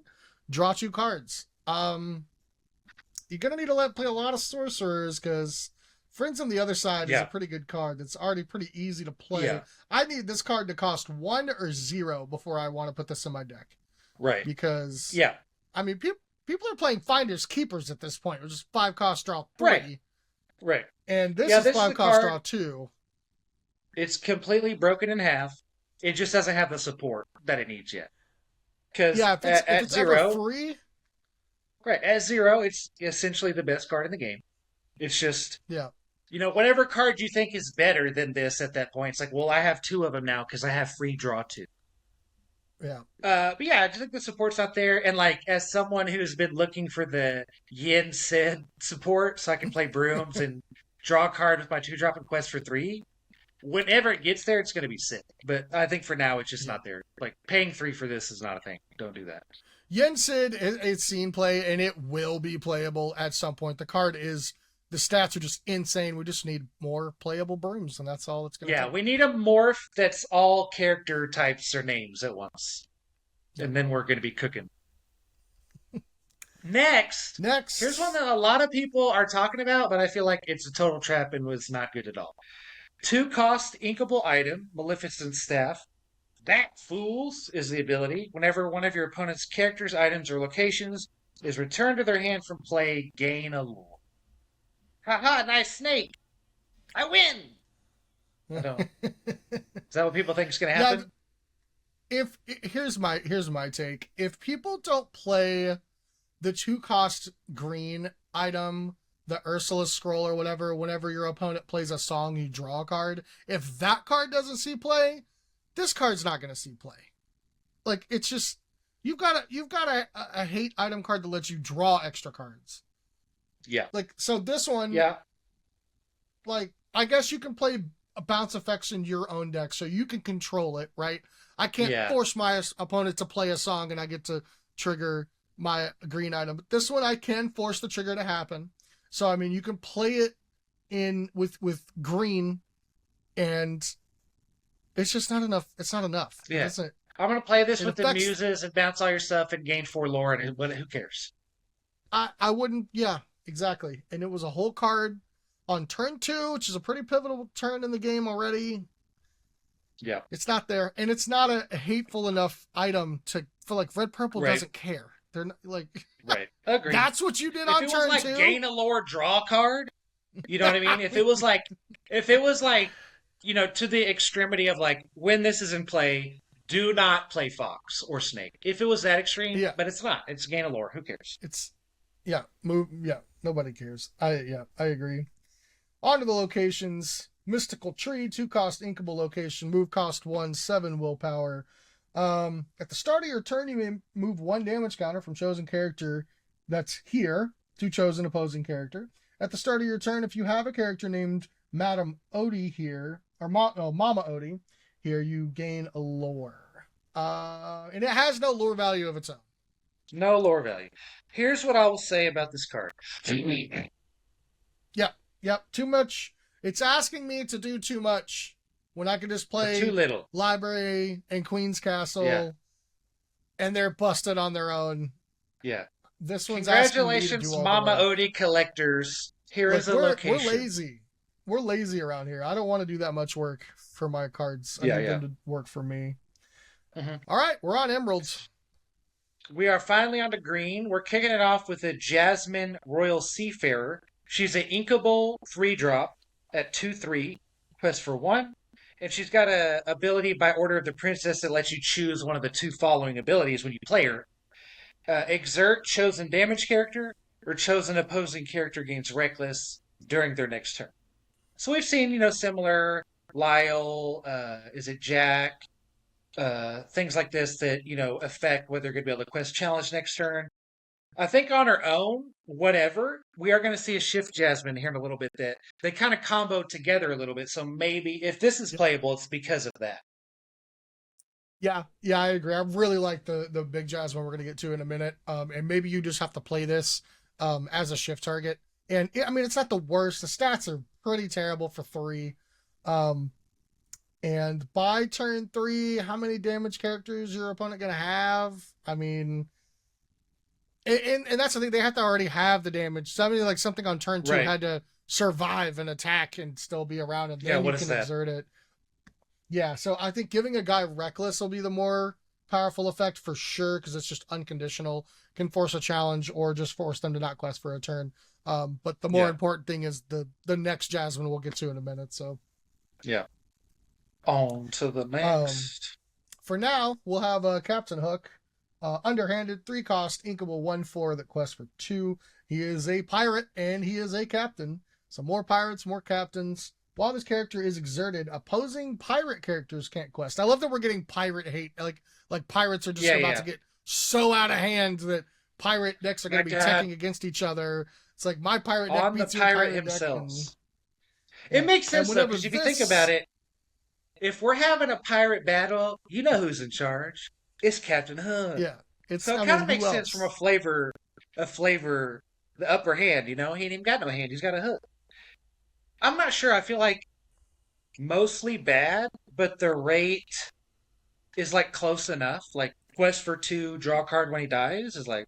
Yeah. Well, yeah, whenever this character is challenged, draw a card. So if it takes them multiple challenges, which probably most people aren't going to do. They're going to wait until they can just one-shot it. They're not going to, you know. But if they have to, because he's questing for too much or he's protecting your, well, okay, the pirate line is almost irrelevant. That's going to be crazy. Right. Christmas. We're going to assume that's blank. So, yeah. Yeah. Probably. I don't see it. All right. So like if we, because one of my favorite pirates in this set is green. If we are already a green pirate deck, are you playing this card? Yes. I think in that scenario, yes. Okay. Because again, we'll see the other one wants us to quest with our pirates repeatedly, and you know he's quests well and has good size. Okay. So, all right. Yeah, I guess we should talk about it in that context for green pirates. Once we get to the other pirates, he might. Yeah. Now we got an interesting one. Talk to me about this here Stitch. So also a pirate and an alien, not a captain. He's an alien instead. 4 cost, non-inkable, 3/4. Alien Buccaneer, quest for 2, has shift 3, so you get a 1 cost discount if you want to go with the shift. When you play this character, if you used shift to play him, you may put an action card from your discard on top of your deck. Can we just put it back in your hand? Like, no. On top of our deck? I think if it was hand, it could be potentially problematic. Just like, oh, I'm just going to Holy World you to death, and there's nothing you can do. Like that might be a thing. And that might still be a thing. Like, to me, when I think about how good could this card be, it's like, oh, I'm actually able, like, I could actually plan to Whole New World you to deck you because I have a way to recur it. You know what I mean? So yeah. I mean, thinking about it too, it would be pretty busted if he gets back a song that costs 4 or less, because if you shifted it, most likely he's gonna be able to sing it right away too.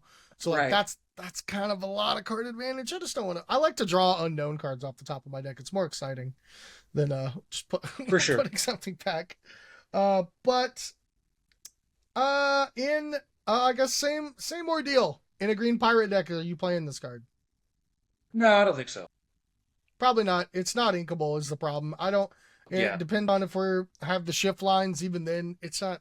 Yeah. I don't think it's good. Like a lot of the medium plays I think about, which is like what your cards are going to do most of the time. It's not that good. Like putting a friends on the other side on top, it's okay. It's like it's not worth the slot, an uninkable slot. Yep. The next card is a real spicy one.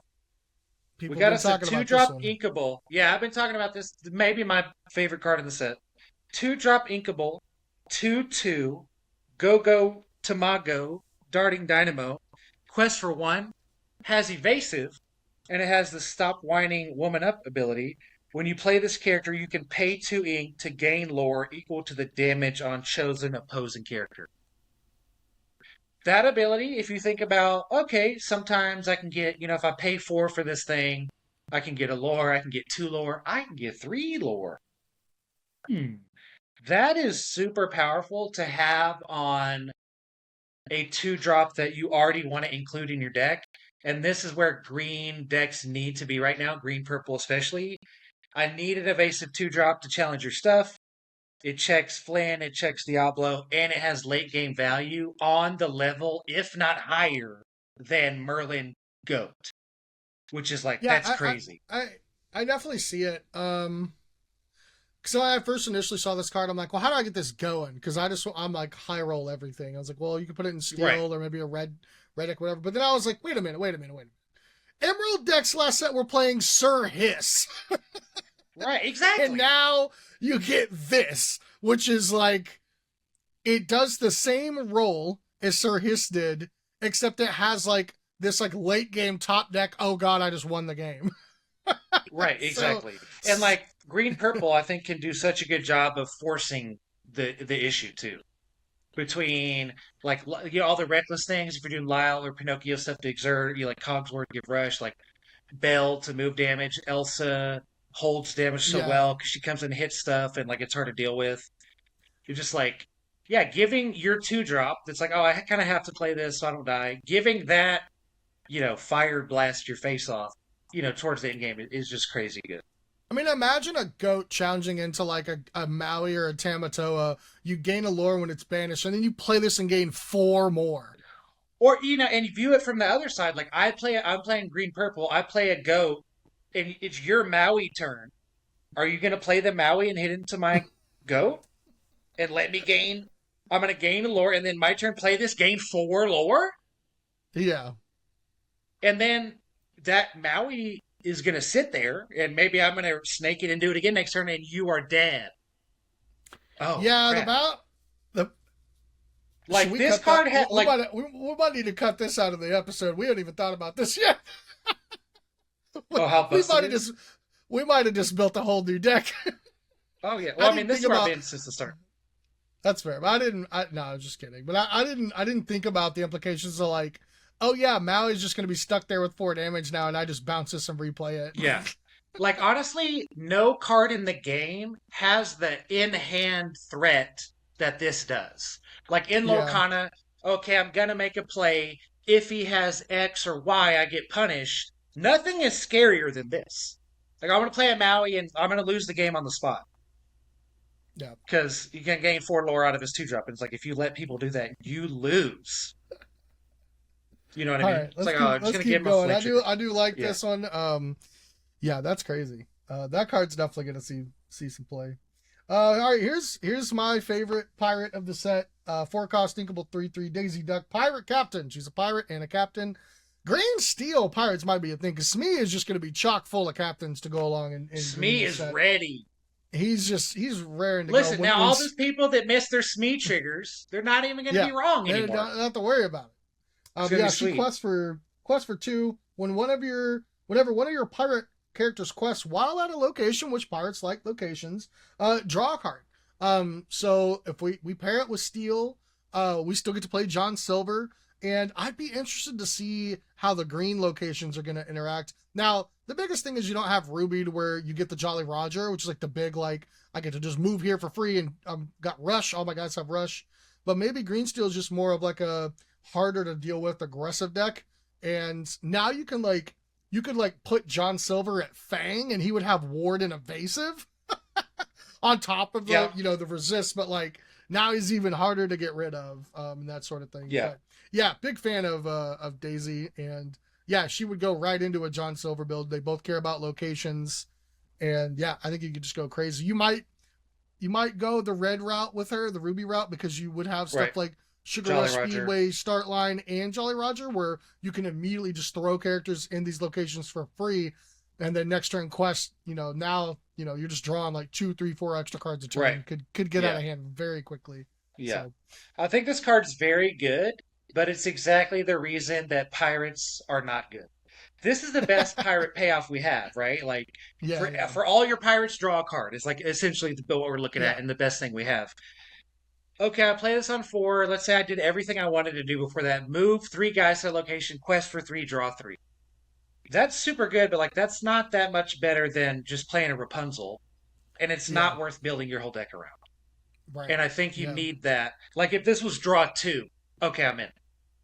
Yeah. Or if she had Ward, okay, now we're talking. Because now that's something better than Rapunzel. You cannot answer this. I am gonna draw 5 and 6 out of this. Yeah. But I don't know. The fact that she's not brawlable off top, the fact that she does avoid a lot, some of the removal, and the fact that she, you're going to avoid questing with her to keep her around, might be enough to put it over that edge. But if you compare it to build around 4-drop, she just is not there. Yeah. Yeah, for sure. I'm gonna try anyway. But yeah, you're probably right. It's worth trying. I mean.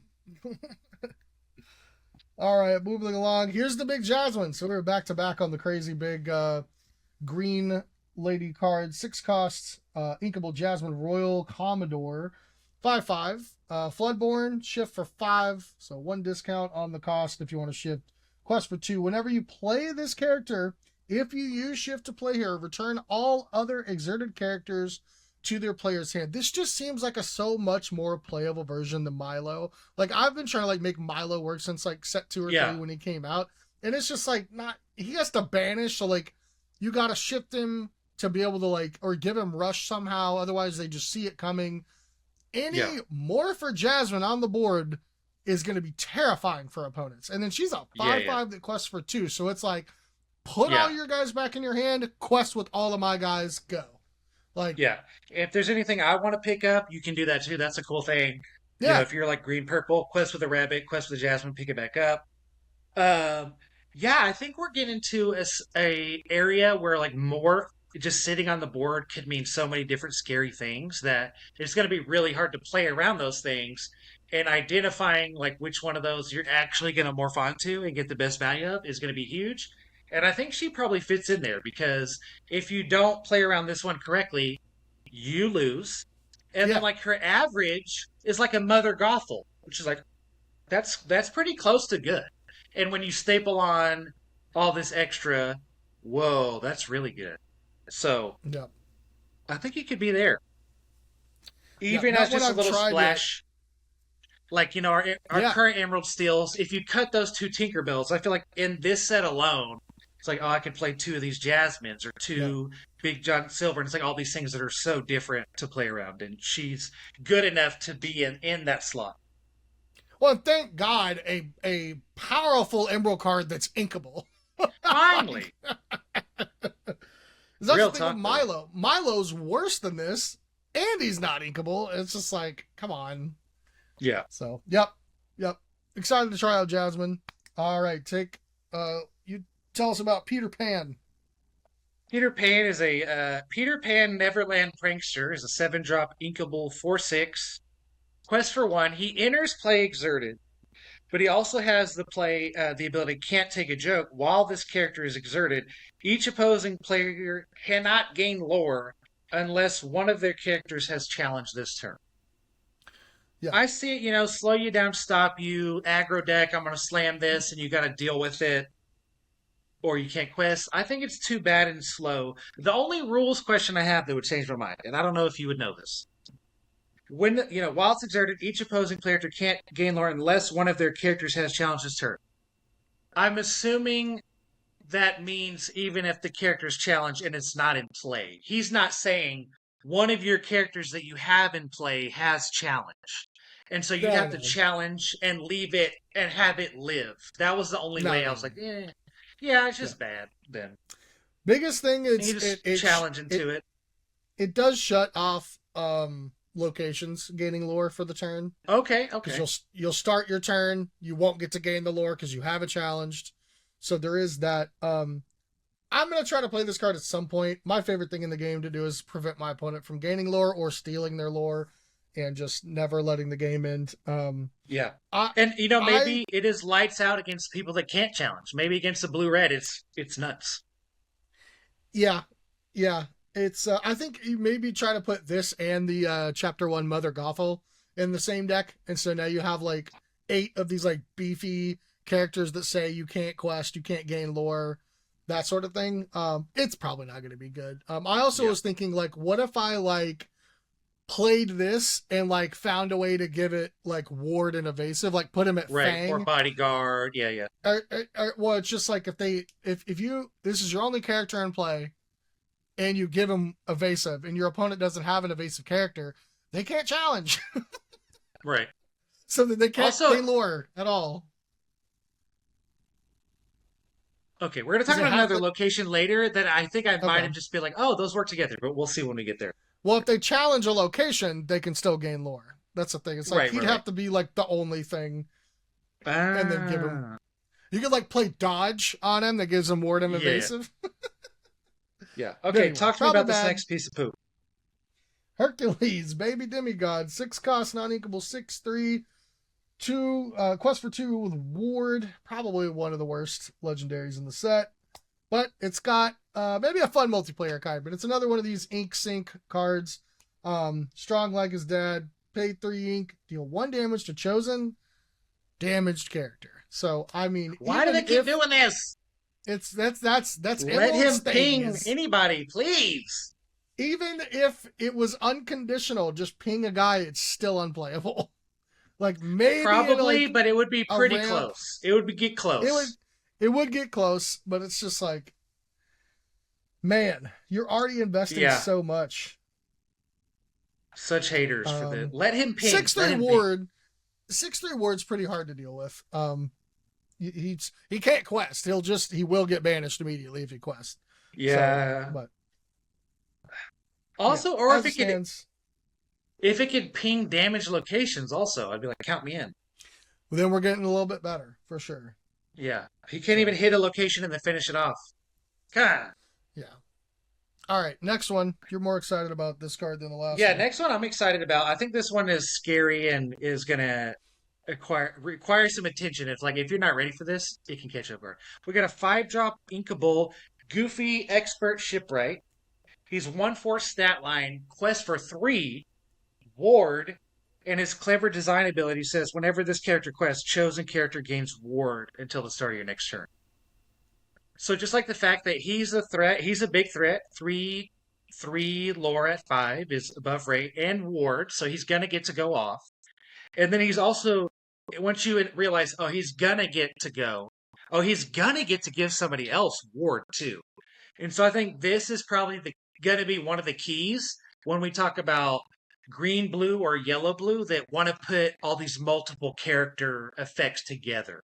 We talked about a Simba readying stuff to protect. We talked about singers protecting. Like this guy is like the best at that because he's a threat and the protection.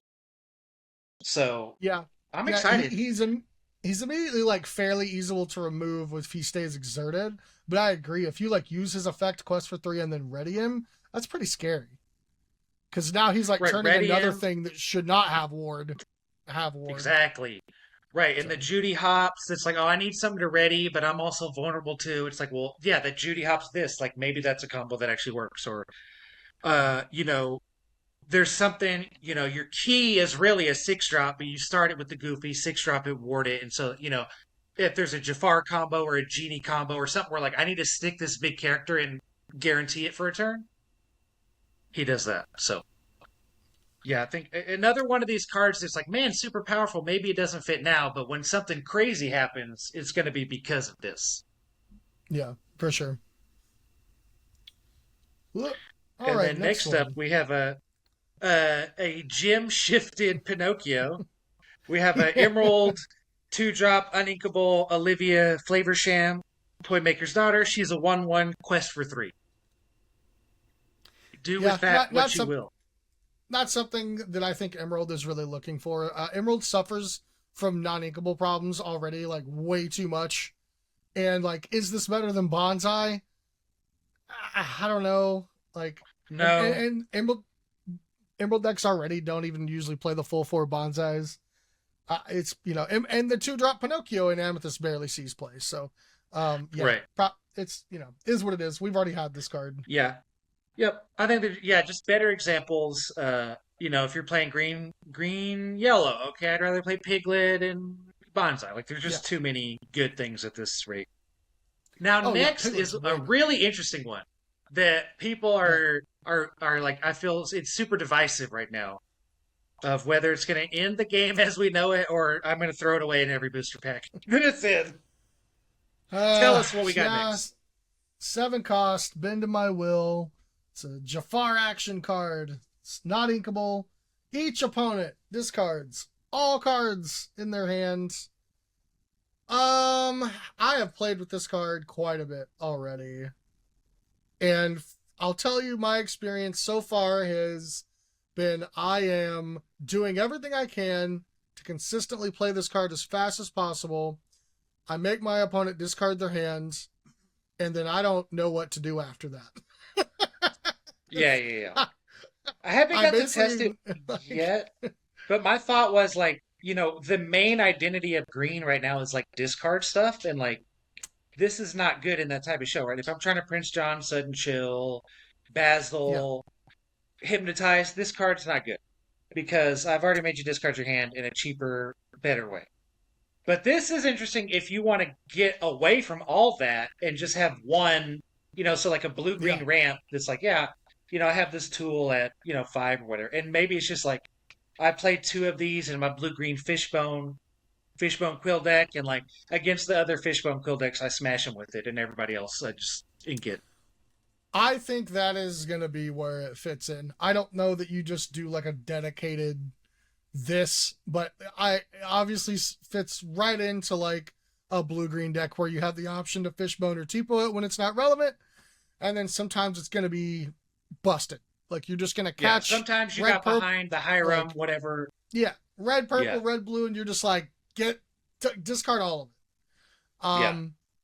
But yeah, from what I've found, I've tried to make decks that were like dedicated around like playing this card like on turn 4, turn 5, and I would do it. But then like I invested so much into that game plan, I have no cards left either, and their top Yeah. decks are better than mine because my entire deck is this and things to set this up. So Right. you know, Exactly. and Exactly. And I it's didn't like really you'd know how be to better close the game served. either. Yeah, it's like whatever you're doing in that green shell to ramp up to that, it's probably better to just play an Ursula on two, and then a Prince Yeah, John. right. And so the deck had to be, Yeah, it's gonna have to be way different. yeah. But I will say one of my favorite arts in the set and my favorite flavor text. At last, this is where your luck runs out. I just love things that are like, I'm the bad guy. Discard your hand. Who cares? Yeah, it's over. The next one is probably like the most volatile card in the set of like, if something breaks in the game, it's gonna be because of this card. It's a 3-cost uninkable action in Emerald. You came back, ready chosen character. And if I just start like, oh, I'm gonna ready my Mufasa ruler of Pragrek. Oh my god. I'm gonna quest with Robin Hood Sharpshooter, hit this to ready him and do it again, and hit this and ready him and do it again. So like, oh my goodness. Yeah, I agree. Yeah, this card does not go in 99% of the decks out there, but the decks that goes in are trying to do everything to abuse it. I've played with this card a decent amount as well. I will say, there is a combo deck that is very close with this card. It's not good against everything, but it's the first deck in Lorcana that I've played that goes from 0 to 20 lore in one turn. And when you get going, it's pretty hard to fizzle out. So, yeah, I don't know. I think this card could be banned in the future. Because it's the first, like, one of these effects where it doesn't say you can't quest again, right? Obviously, Right. so you can just keep questing with it, get it back to, and just do the thing. I don't think the deck is good enough, honestly, yet. There are matchups where you can't lose. Like your opponent gives you too much time to set up, and you just set up your combo, and they can't do anything about it. Other faster decks, you don't have enough interaction, or I haven't figured it out yet. But this card's terrifying going forward as more sets and more cards come out. And yeah, this card is insane. Agree. I just like it brew around it and play with it until Lorcana's over, basically. Yeah. The This next card will one, be in my head every deck that I'm building. you want to take us into our last green card, which is a location. Owl Island. 3 cost, non inkable. Move cost 1. 6 willpower, secluded entrance. For each character you have here, you may pay 1 less for the first action you play each turn. And then whenever you play a second action in a turn, you gain 3 lore. So there's a couple things in this set that have turned playing actions into a win condition of like gaining lore and stuff. And I actually kind of forgot about this card too, as I've been brewing the last week or so. When it got spoiled, I know there's a lot of buzz about it. And I will say at this point, I don't know. I need to test it. I have a lot of action-based decks. This was not in any of them because I forgot about it. So I need to see it in action, but it does some stuff. For sure. Yeah, Does a lot it of stuff. strikes me as not there. We have what is the scroll? You draw a card when you play your second action. Airfoil. Yeah. So airfoil, reminds me of an airfoil. You're going to reward yourself for playing multiple spells. Uninkable, 3 costs. It's pretty easy to challenge down. No lore. I feel like if any of these things were different, like even if like it gave that first discount for free, so I could play it on 3 and then like play a 1 cost action, or like play this on 3 and actually play this and play 2 actions in the same turn. It's like, Yeah. we're talking about minimum 5 now, and it's like, okay, your turn can be a lot better otherwise. I wish So it I just was. don't think it's I there. wish it. I wish it was inkable. It, it being non-inkable might just set it completely to Yeah, unplayable. I Honestly. think that's the death So, knell, really. Yeah. yep. Now we are in red. Finally to Ruby. We're gonna kick it off with Mickey Mouse, 5-drop inkable pirate captain, 4/4. He's also Floodborn, so he's got all the keywords you want there. Quest for 2, and whenever he quests, chosen pirate gets +2 power until end of turn, and it can take no damage from challenges this turn. It's just kind of slow. Like, I don't see how this is Yeah. better than a Queen of Hearts when you challenge a character, draw a card, and yeah, it's cute, Yeah, I don't even think maybe. it would have a spot in like the last version of the Ruby Steel Pirates deck. Um, I definitely don't want to play it for 5, so I need another good Mickey to shift onto.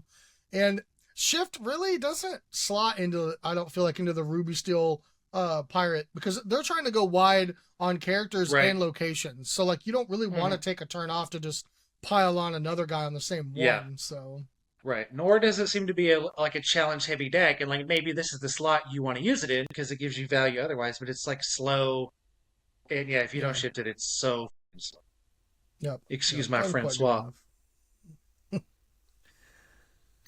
Raya, 4 cost inkable, 3/3, quest for 2. Once during your turn, whenever a card is put into your inkwell, it's my favorite line of text in the set, you may ready another chosen character of yours. They can't quest for the rest of the turns. That's the normal verbiage we're used to seeing Right. with that sort of effect. I like these like ready effects, and I have been since like set 2 or 3 been trying to brew different decks that have characters with like crazy powerful exert abilities to where they're like you don't care, you're not worried about questing with them. They do a crazy thing just for exerting, and then you can do something like this or fan the flames, or whatever to Yeah. ready them, and you get to do it again. So like stuff like that comes to mind. There's like the green, like Evil Witch, where you pitch a card and gain its lore value. She's not Hmm. questing to Hmm. do that. That's her effect. You could do something like this, ready her, do it again. The Hades, the green, legendary Hades, the steel legendary Mickey that lets you put guys into play for free. Or like you have to like pay 1 or 2 to activate him. You can play like a 10/10, off of his effects, and Yeah. then you could like I ready him have and do it yet again. And I have yet to put together all these once, like when you ink, do a thing. There might be some crazy combo we didn't even think about. That's like this readies a guy, and the other thing like taps to do a thing, and it like so there could be like Exodia these guys. But it's interesting if you've noticed they all say once per turn except for Basil. yeah, yeah, yeah, What is that? I guess Rafiki as well, but like Basil, what are you doing? That should have been once a turn. Yeah, I like yeah, this card. I think it's like if this was 3/3 for 3, I would be all over this card.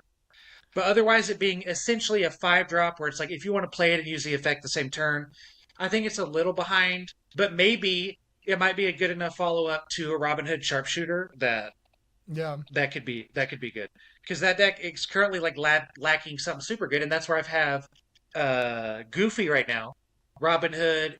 What do you want to do yep, at 5 into Maui, and you're trying to do all these actions and sing along. Riot would be good there, but then he can't quest again, so it's kind of rough, especially if there's actions and stuff that can ready. So if you really need that effect, you can find it elsewhere. yep, for sure. Probably not quite Next good enough, up, but maybe on down the road. yeah, I think it could get there, and like maybe like you said, something that has a crazy ability that's not questing. But like Yep, it's funny is that questing is really the best thing to do with it in the game. So something like the yeah, witch you talk about, where you can actually use it twice.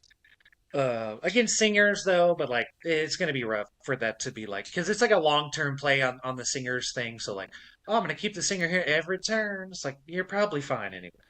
yeah, Next, we have one of the better pirates, just on like base level. We got a Windy Darling, Courageous Captain, Uninkable 1/2. Quest for 1 has evasive, but while you have another pirate character in play, she gets +1 strength and +1 lore.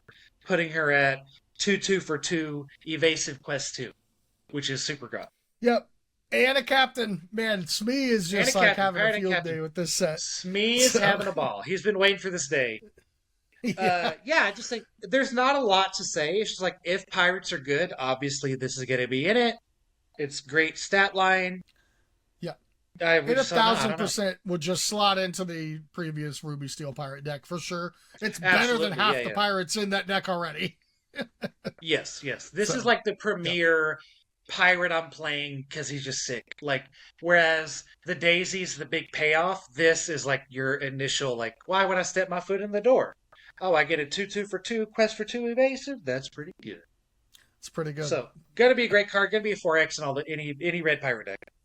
Yeah, for sure. Next, we got another pirate, Minnie Mouse, Pirate Lookout, 3 cost, non-inkable, 3/2, quest for 1, super rare. Once during your turn, whenever a card is put into your inkwell. So there's that once per turn part again, but it's pretty powerful. You may return a location card from your discard to your hand. Oh, I want this to be good so bad. If we can make the Sugar Rush Speedway tutor location Minnie Mouse shenanigans work, it's just you're doing a lot of things without actually winning the game or from preventing your opponent from winning the game, which I think is the biggest part. Is like you're drawing a lot of cards and you're doing some things, but you are just ignoring what your opponent's doing, and they're probably just gonna ignore what you're doing too, and their thing's gonna be better Yeah. because you're just super slow. Yeah, I mean, theoretically, you could like trigger a Sugar Rush Speedway every turn, right? Get it back, get it back, play it, move a thing. But like that's so many uninkables. That's so many cards that like don't do anything otherwise. It's where like Yeah. when I see this like in its best case scenario, I was like, I don't believe it. Like you just need some more like better equables or stuff that work. Where I see this more is just like play it as a one of in red purple. And Yeah. like you just have Yeah. another like late game awesome threat that's just like, oh, late game, you prep me. It's like, well, I'm gonna play this, get my ink, get a castle, put him in the castle. And it's like, oh Yep. And wow. that Now you have a curves perfectly because right, you it play curves this and perfectly, and ink. then Yep. it's a character that drives your other half of your threats, which is like it's half your matchups. Your big threat is actually your location. And so to Yep. have a character that goes, oh, okay, I'm not in this game. It's still 3. If I need to play a character to crab or whatever on 3, or like, oh, I played a Flynn on 2, and now I'm going to play my 3/2 on 3. Okay, it does that. Yep. But then like I late like it. game, and then like Yep. any of the purple decks that are like super library heavy, where they're like, the blurple decks that are for library or the green purple decks that are for library. Like obviously this is not green purple, but the library decks is especially where I like this. Of like Yep. that is such a strong card advantage engine, and it requires like a lot of attention, being 8 lore, and the ability to just get it back and send somebody right in away. I could see that being pretty big. Yep. Yeah. I like the idea of at least base level you throw it in as a one of in red purple, and downside Right. is it's just a random vanilla 3 cost 3/2, but upside is like huge card value. So Right. It's like the cost is that, Red Purple has only so many uninkables it can invest. Most of them are pretty much in removal. It's like B prep and your 6 drops.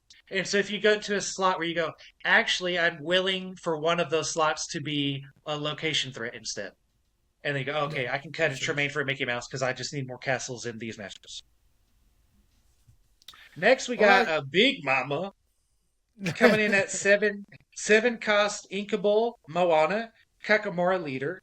She's a 6/5 Floodborn hero, princess, pirate, captain. So like literally every keyword you need. Princess, pirate, captain. Like she's doing it all. Hero. She quests for 1 and a hero. And Floodborn. She quests for Yeah. 1, shifts for 5. Her Gathering Forces ability says when you play this character, you may move any number of your characters to the same location for free, gain 1 lore for each character you moved. That's a lot of potential, and like maybe red green pirate location, like the actual payoff is, like your Daisy to fill up your hand, you barf all the stuff on the board, and like Moana just kills them in one shot. Yeah. Right? It's like, oh, I play Moana, move all the stuff, you die. Yeah. Yeah, you like move them all to like an RLS legacy. They all quest out. They all have evasive. Like they're not gonna be able to Yeah. clear all of that But just like, I mean, anyway. a 7 drop gains some lore is like, that's pretty strong. And she has shift. So I Yeah, feel like if pirate, red, green pirate location is there, she's definitely put in work. yeah, for sure. But like, All otherwise, right. meh. Yeah. Next, we got another pirate, Pete Freebooter, 3 cost inkable, 5/2. Quest for 1. That's it. That's the card. He's a villain pirate, Okay. Dreamborn. Very bad. Um, He has a very cool bad. peg leg, but that's about it. Very It bad. does. Don't Yeah, play it. I don't unless nope, never mind. Just next card. We'll just go to Yeah, all next. right, he gets rush. He gets rush if you have Jolly Roger. So I don't know. My God. Send him in. He's got one He health did left. what? Next, we Probably got not one good. that's like a little more exciting in our Hercules Maui, list. We've got a 6 drop uninkable Goofy, Flying Goof, 5/5, Quest for 1, Rush, and Evasive. Yeah, he's pretty good. I mean, he fits like Tremaine Madam in a different way. He can Yeah, eat he can eat a Diablo, which Madam can do, but he can hit a location. He does have evasive, so he sticks around more. I feel like with a he lot of can. these things, we're just seeing like this little evasive pip there. Is like, is Yeah, that going to become a more important part of the meta? Just like, oh, I need to play this evasive threat, or he like can this definitely evasive slap counter. locations. Not inkable is like the biggest. Yeah, It's it's just rough like that if he maybe. was the same size as Maui, it would be more interesting. If he was also Yeah, 6'5". he doesn't have reckless, so like he can just Right, evasively quest. He's a right. pretty good singer too, if that matters. That's true. That's true. So Yeah, maybe like in your Maui Shark deck, this is your actual rusher because he's a singer too. yeah, But I mean, other yeah. Maui sings too, so I don't know. No, well, I mean, just like big, expensive, like evasive He characters are sings good singers pirate, because they won't. Yeah, okay. If sings they won't, pirate's life. yeah, exactly. And since he has evasive, he's harder to remove. So like, Maui Yeah. normally gets Okay. taken out. So Right. So back yeah, to like red purple, but I'm interested in having. I need my 6 drop removal, but I want it to be a threat or a singer. And so yeah, again, we have all these things I feel like that are like pushing red purple to be like, hey, be a little more aggressive. You know yeah. what I mean? So maybe that's what it'll be looking like. But up next we have a card I'm hyped for. I'm super hyped for this one. Do you want to tell us the text? Yeah, this is I still haven't tried this card, which is I need to because I have so many ideas for action decks. But we have a 6 cost inkable Maui half shark. He's a 7/5. He has evasive. He quests for 1. He's got 2 whole abilities here. Whenever this character challenges another character, you may return an action card from your discard to your hand, which is pretty crazy powerful. But to note, he's not like his counterpart Maui. He doesn't have rush, but he does have evasive. So like you are going to see it coming unless you pull some strings and get him rush externally with something else. But also whenever you play an action, you gain 1 lore, which has been one of the biggest problems with my action decks in the past. Like I have these like lockout prison style action decks that like deal with everything my opponent does, but then I gotta figure out a way to win the game. This kind of Yeah. does it all. Lets me it's removal, it buys back my action cards, and it gains lore in the meantime.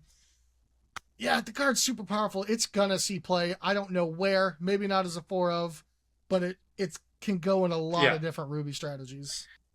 I think for me, this is maybe the card most of all in the set that's going to create a new archetype Okay. because he doesn't necessarily slot in, anywhere. He slots in places where you've talked about like, oh, I need a certain thing. Like, oh, I have all these Yeah. actions, I can do a cool thing, but I don't have a payoff. And for something like a Maui or like, a blue red is traditionally winning with dimes and Tamatoas.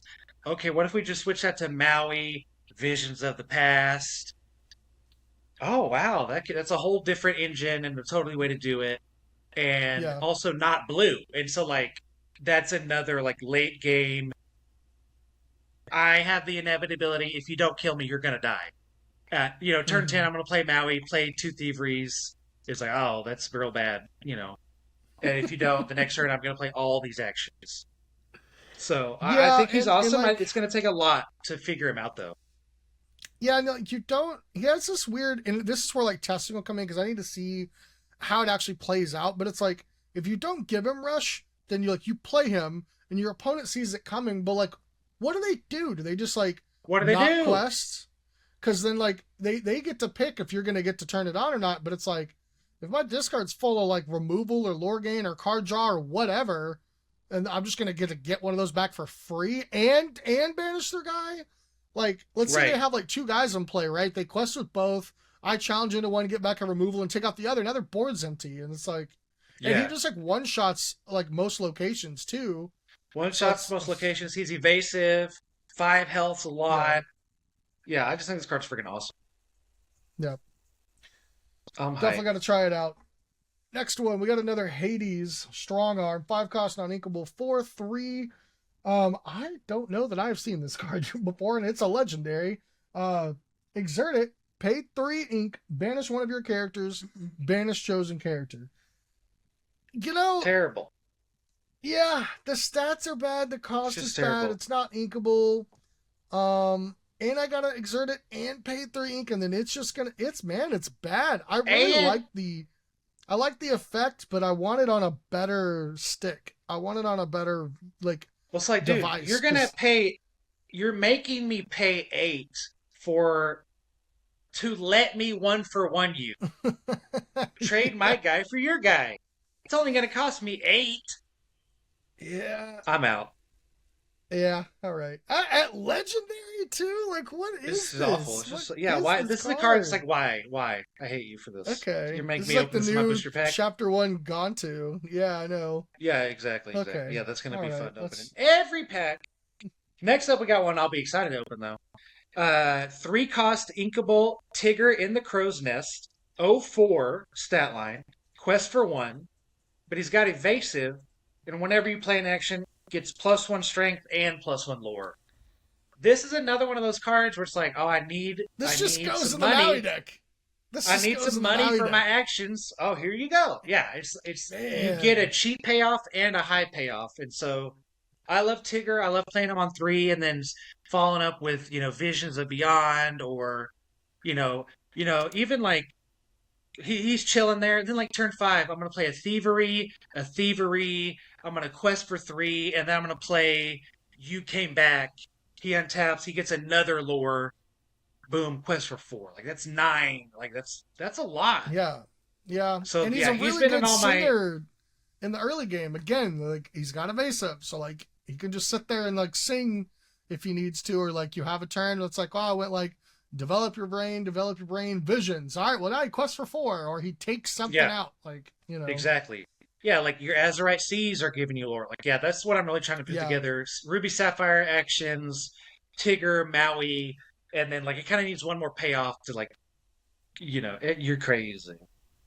yeah. We're Like getting a there, and I'm Kristoff type of excited. thing that could like play. I played all these actions. Now I get to do this thing. Yeah. All All right, right. next Well, up we have here's a preview of our this is set champs. the set champs card. Yeah. Was it? We got Scar, Heartless Hunter, 5 cost, uninkable, 4/2, quest for 3. And like the ability says, the same card, Teeth and Ambitions. Whenever you play this character, deal 2 damage to chosen character of yours, and then deal 2 damage to another chosen character. You could choose himself, and he dies immediately, and that's fun. So Whee! it's bad. This card's probably not good. You think it's bad? I don't know. Ooh. I don't. I mean, 4/2 Here's on why my I like 5 it. drop that's not inkable. I don't know where it I goes. I Where like does it it in go? Mufasa, so I say Mufasa Okay. because I already like the deck was heading towards playing Teeth and Ambitions and Julieta Madrigal already, and like now that you have this, I like that as a whole package. And like Quest for 3 on a 5 drop, super awesome. And when you're in an aggro deck where it's Yeah. like, I don't need this to be a Medusa where it's going to answer everything, but it's going to like get one of your dudes off the board and buy me a turn. And so I think if you can do things like use it as a benefit to turn on your Rapunzel. If you're playing, your Daisy 1 drop, so you can put free damage on, and you have your Juliettas too. I really like it. Especially, that's a deck that's already heavy on those 6 uninkable drops, and where it can use those slots for a thing like Wreck-It Ralph that makes itself more powerful as opposed to, oh, I got to interact with you at 6. Because that deck really kind of wants to do its own thing, ignore the opponent as much as it can. So like, oh, I Yeah, get I to play mean, my maybe 5 drop threat and take out one of your guys that's going to challenge something I have. yeah, maybe in that Mufasa deck has like all the cost reduction guys too, like Doc and Gaston, and both of those conveniently have enough willpower to where they can hold the Yeah, yeah, two damage counters as well. So yeah. It is kind of yeah, I sick mean, after Gaston. yeah, you're on the play. You play him on 3, they play their 3 drop, and then you just like play this, put 2 on your Gaston, and kill their like 2 or 3 drop. And now That's you've pretty still big, yeah, got Gaston in a 4/2 that quests for 3, so I could see it there. yeah. Probably, And I then think you find the right deck for it. Yeah, it just yeah, doesn't go in like every Ruby deck. yeah, exactly. Again, I'll give it a nod of like these red purple like library decks of like this Hmm. card's also good in that. Like, oh, I just Yeah, want a 5 drop. Like, I'm trading board. I have a library dude. Like, yeah, I'm gonna send my broom into library and use it as my scarf otters. Like, pretty decent. Or yeah, Diablo too. Boom. There's like yeah, actually pretty decent. Draw yeah. 2. Next up, Yeah, we now have one this that card I is hope good. sees play. Energy Blast. 7 cost action, uninkable. Banish chosen character, draw a card. Yeah, so we basically took Dragonfire, added 2 more costs, and put draw a card on it. Um, Yeah, and I like it much better. I hope this is our promo for next season. You can go better if you want, but if this is the Dragonfire we're gonna get, I'd be happy. I Because definitely want this in my red action deck. yeah, Yeah, I'm hoping we can get to a metagame where you can afford to fit one of these in your blue red. I don't really see yeah. it. Maleficent's up there. A 9/7 quest, or how's big it 7/5 quest for 2 is Oh, worth a whole Dragon? card. Yeah, yeah. Or is it 9/7? Dragon's like a 9, yeah, Yeah. 9/6, 9/7. Yeah. However big it is worth a whole card. So like this is not better than Dragon. Right. It's Yeah. different, but it's not better than it. So, but I do hope we get. I'd love to just be tapping 7, murder your 6 drop. I draw a card, and I'm happy. But Yeah. we'll see. This is probably the I would insane try card in to limited. I would try to slot this into my red green action decks where like I have a bunch of ways to make my actions cost 2 less. And so now it's Uh-huh. just a Dragonfire that draws a card. Okay, okay. So Yeah, I like, didn't think about that. I could be into that. off of like Starlight Vial, which it actually curves perfectly. Starlight Vial on 4, this on 5, kill your guy, draw a card. Okay. So Yeah, then this is get it back with obviously Maui. pretty powerful. Yeah, to get back with Maui. Yeah. We'll see. All We'll right. see. Okay. Got a location. Yeah, Flotilla. you want 2 cost, non-inkable, move cost 2, willpower 6, coconut armada, and then ability Tiny Thieves. At the start of your turn, if you have a character here, all opponents lose 1 lore and you gain 1 lore equal to the lore lost this way. So in typical 1v1 play, it's just they lose 1, you gain 1. That's if you have a character there. You get two to move it there. It's crazy to me that like this card is 2 to move and like Queen's Castle is 1. You know, Right. and like, it's like But they wanted Queen's that to be Castle, good. This Queen's card is very Castle bad. Library, both have a move cost of 1. They're both inkable, and this is neither of that. So maybe a fun multiplayer card, but not going to be for us in competitive. I Yeah. don't think. Let's get to Sapphire. All right, moving on to Sapphire.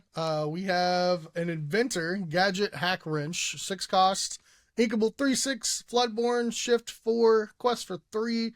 While you have 3 or more items in play, you may pay 1 less to play Inventor characters. So that's just kind of like a static ability, no activation or anything required, just if you got 3 Right. items in play.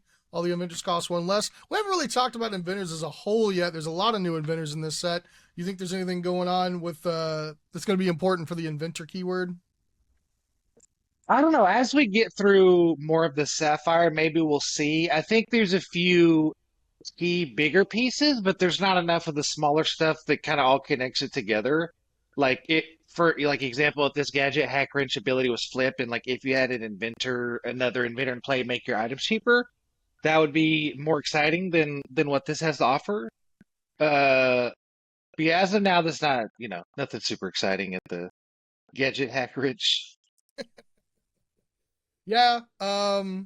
Yeah. I mean, like the turn you even if you shift it, like you've already used 4 ink. You're probably not using much of Right, that cost reduction yet. I don't think there's been any right, huge inventor payoffs yet. So maybe right. on Like down if the we had line. it Inventor one drop that Quest for two, and I can play this and drop two more, okay, okay. And but yeah, Yeah. it's the first set with inventors. Maybe some will get, sprinkled in here and there. And then I feel like kind of pirates too. We've talked about pirates is like we have a base now and we kind of know what their identity is, kind of within the colors, at least, for a starting point. And then as more hopefully gets sprinkled in as more sets come along, it'll become actually, meta decks. Like you can reasonably take them, even if it's not a high tier deck, but something you can at least build and have fun with. Sure. All right. Tell us about Zipper. Next up is a card that I have missed somehow. So let's take a look at a 3-cost Inkable Zipper Absolute Decoy 2/2 stat line. Storyborn ally that quests for 2. He's got Ward and the Run Interference ability. During your turn, whenever a card's put in your inkwell, another chosen character gains Resist +1 until the start of your next turn. Okay, not bad. Yeah, first time reading it, I kind of like another one of these, when you ink for your turn, get an ability. And then this one being in Sapphire, obviously, it's not going to be very hard to trigger this multiple times a turn. Maybe this is a way that they can start to claw for some early board states by, maybe getting an early zipper down, following up with even their normal drops, but some ramp too, and getting some multiple resist triggers on Tipo or, Chicha, whatever, and be able to trade in some board, get some more value out of Inkit. Yeah. Yeah. I mean, it's another one of these that's uncapped on the number of times you can use that inkwell trigger.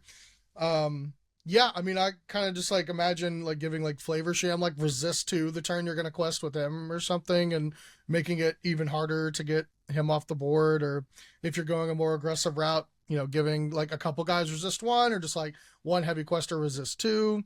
My least favorite keyword in the game, ally, which like does absolutely nothing in the game. Oh, It's really? I thought you were going to say kind Ward, which is my least favorite keyword in the of game.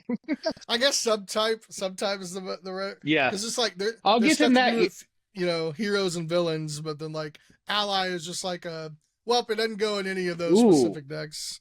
You know, And I will say, it does give the resist until the start of your next turn. So it does give help against all the steel removal as well. And so yeah, maybe, something like blue steel. This could fit in blue steel. Get you some early, because that deck, like, he doesn't mind getting in early trades and stuff like that too. And then it also has some characters that can be, targeted removal. So I guess this would, as its current meta, probably best slot into like Blurple, mhm. where, it's also trading board and ramping at the same time. So there, I don't really see it, but it is a cool tool, and I like it being uncapped. Uh, helps, and maybe green, emerald, sapphire going forward. They still have no identity, and maybe this is a card that actually gives them a way to trade early board while they're rampant. Yeah, I No definitely think removal, there's give you some a help that way. yeah, I think there's like an emerald sapphire possibility where you're more aggressive and you're just like all these like you don't go super wide, but you have all these like heavy questers that all have ward, and now this guy's giving them resist as well. It's like ward and resist is a pretty scary combination because Yeah. you can't target it, and then you're gonna make it impossible to challenge too.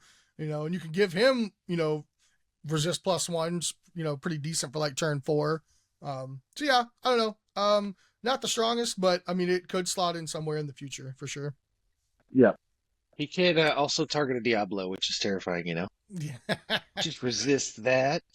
You can also Yeah. do shenanigans if you need to give an opposing character resist 1 for some reason. I don't know. There's a weird Cogsworth combo where you send it in repeatedly, so Yeah. maybe that's the ticket.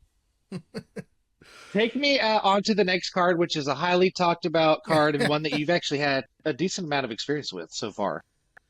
Yeah, all right. Yeah, Oswald, the Lucky Rabbit, the first card that was spoiled from set 6 way super early. And cost 2, it's not inkable, it's a 2/1, it quests for 2. During your turn, whenever you put a card into your inkwell, you reveal the top card of your deck. If it's an item card, you play that item for free, comes into play exerted. Otherwise, card goes in the bottom of your deck. I've probably built 6 different kinds of Oswald decks while we've been testing this new set.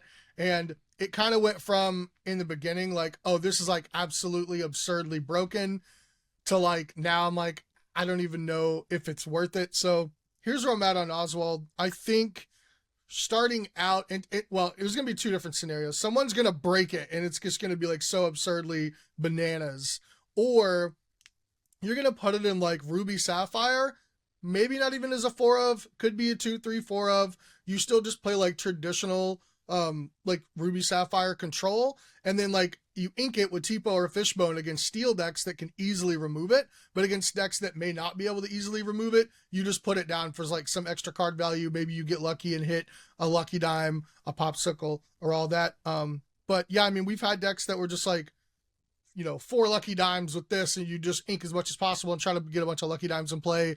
But I mean, if you play it on turn 2 and go that route and they just remove it, it might disrupt your entire game plan if you kept a hand like specifically around that.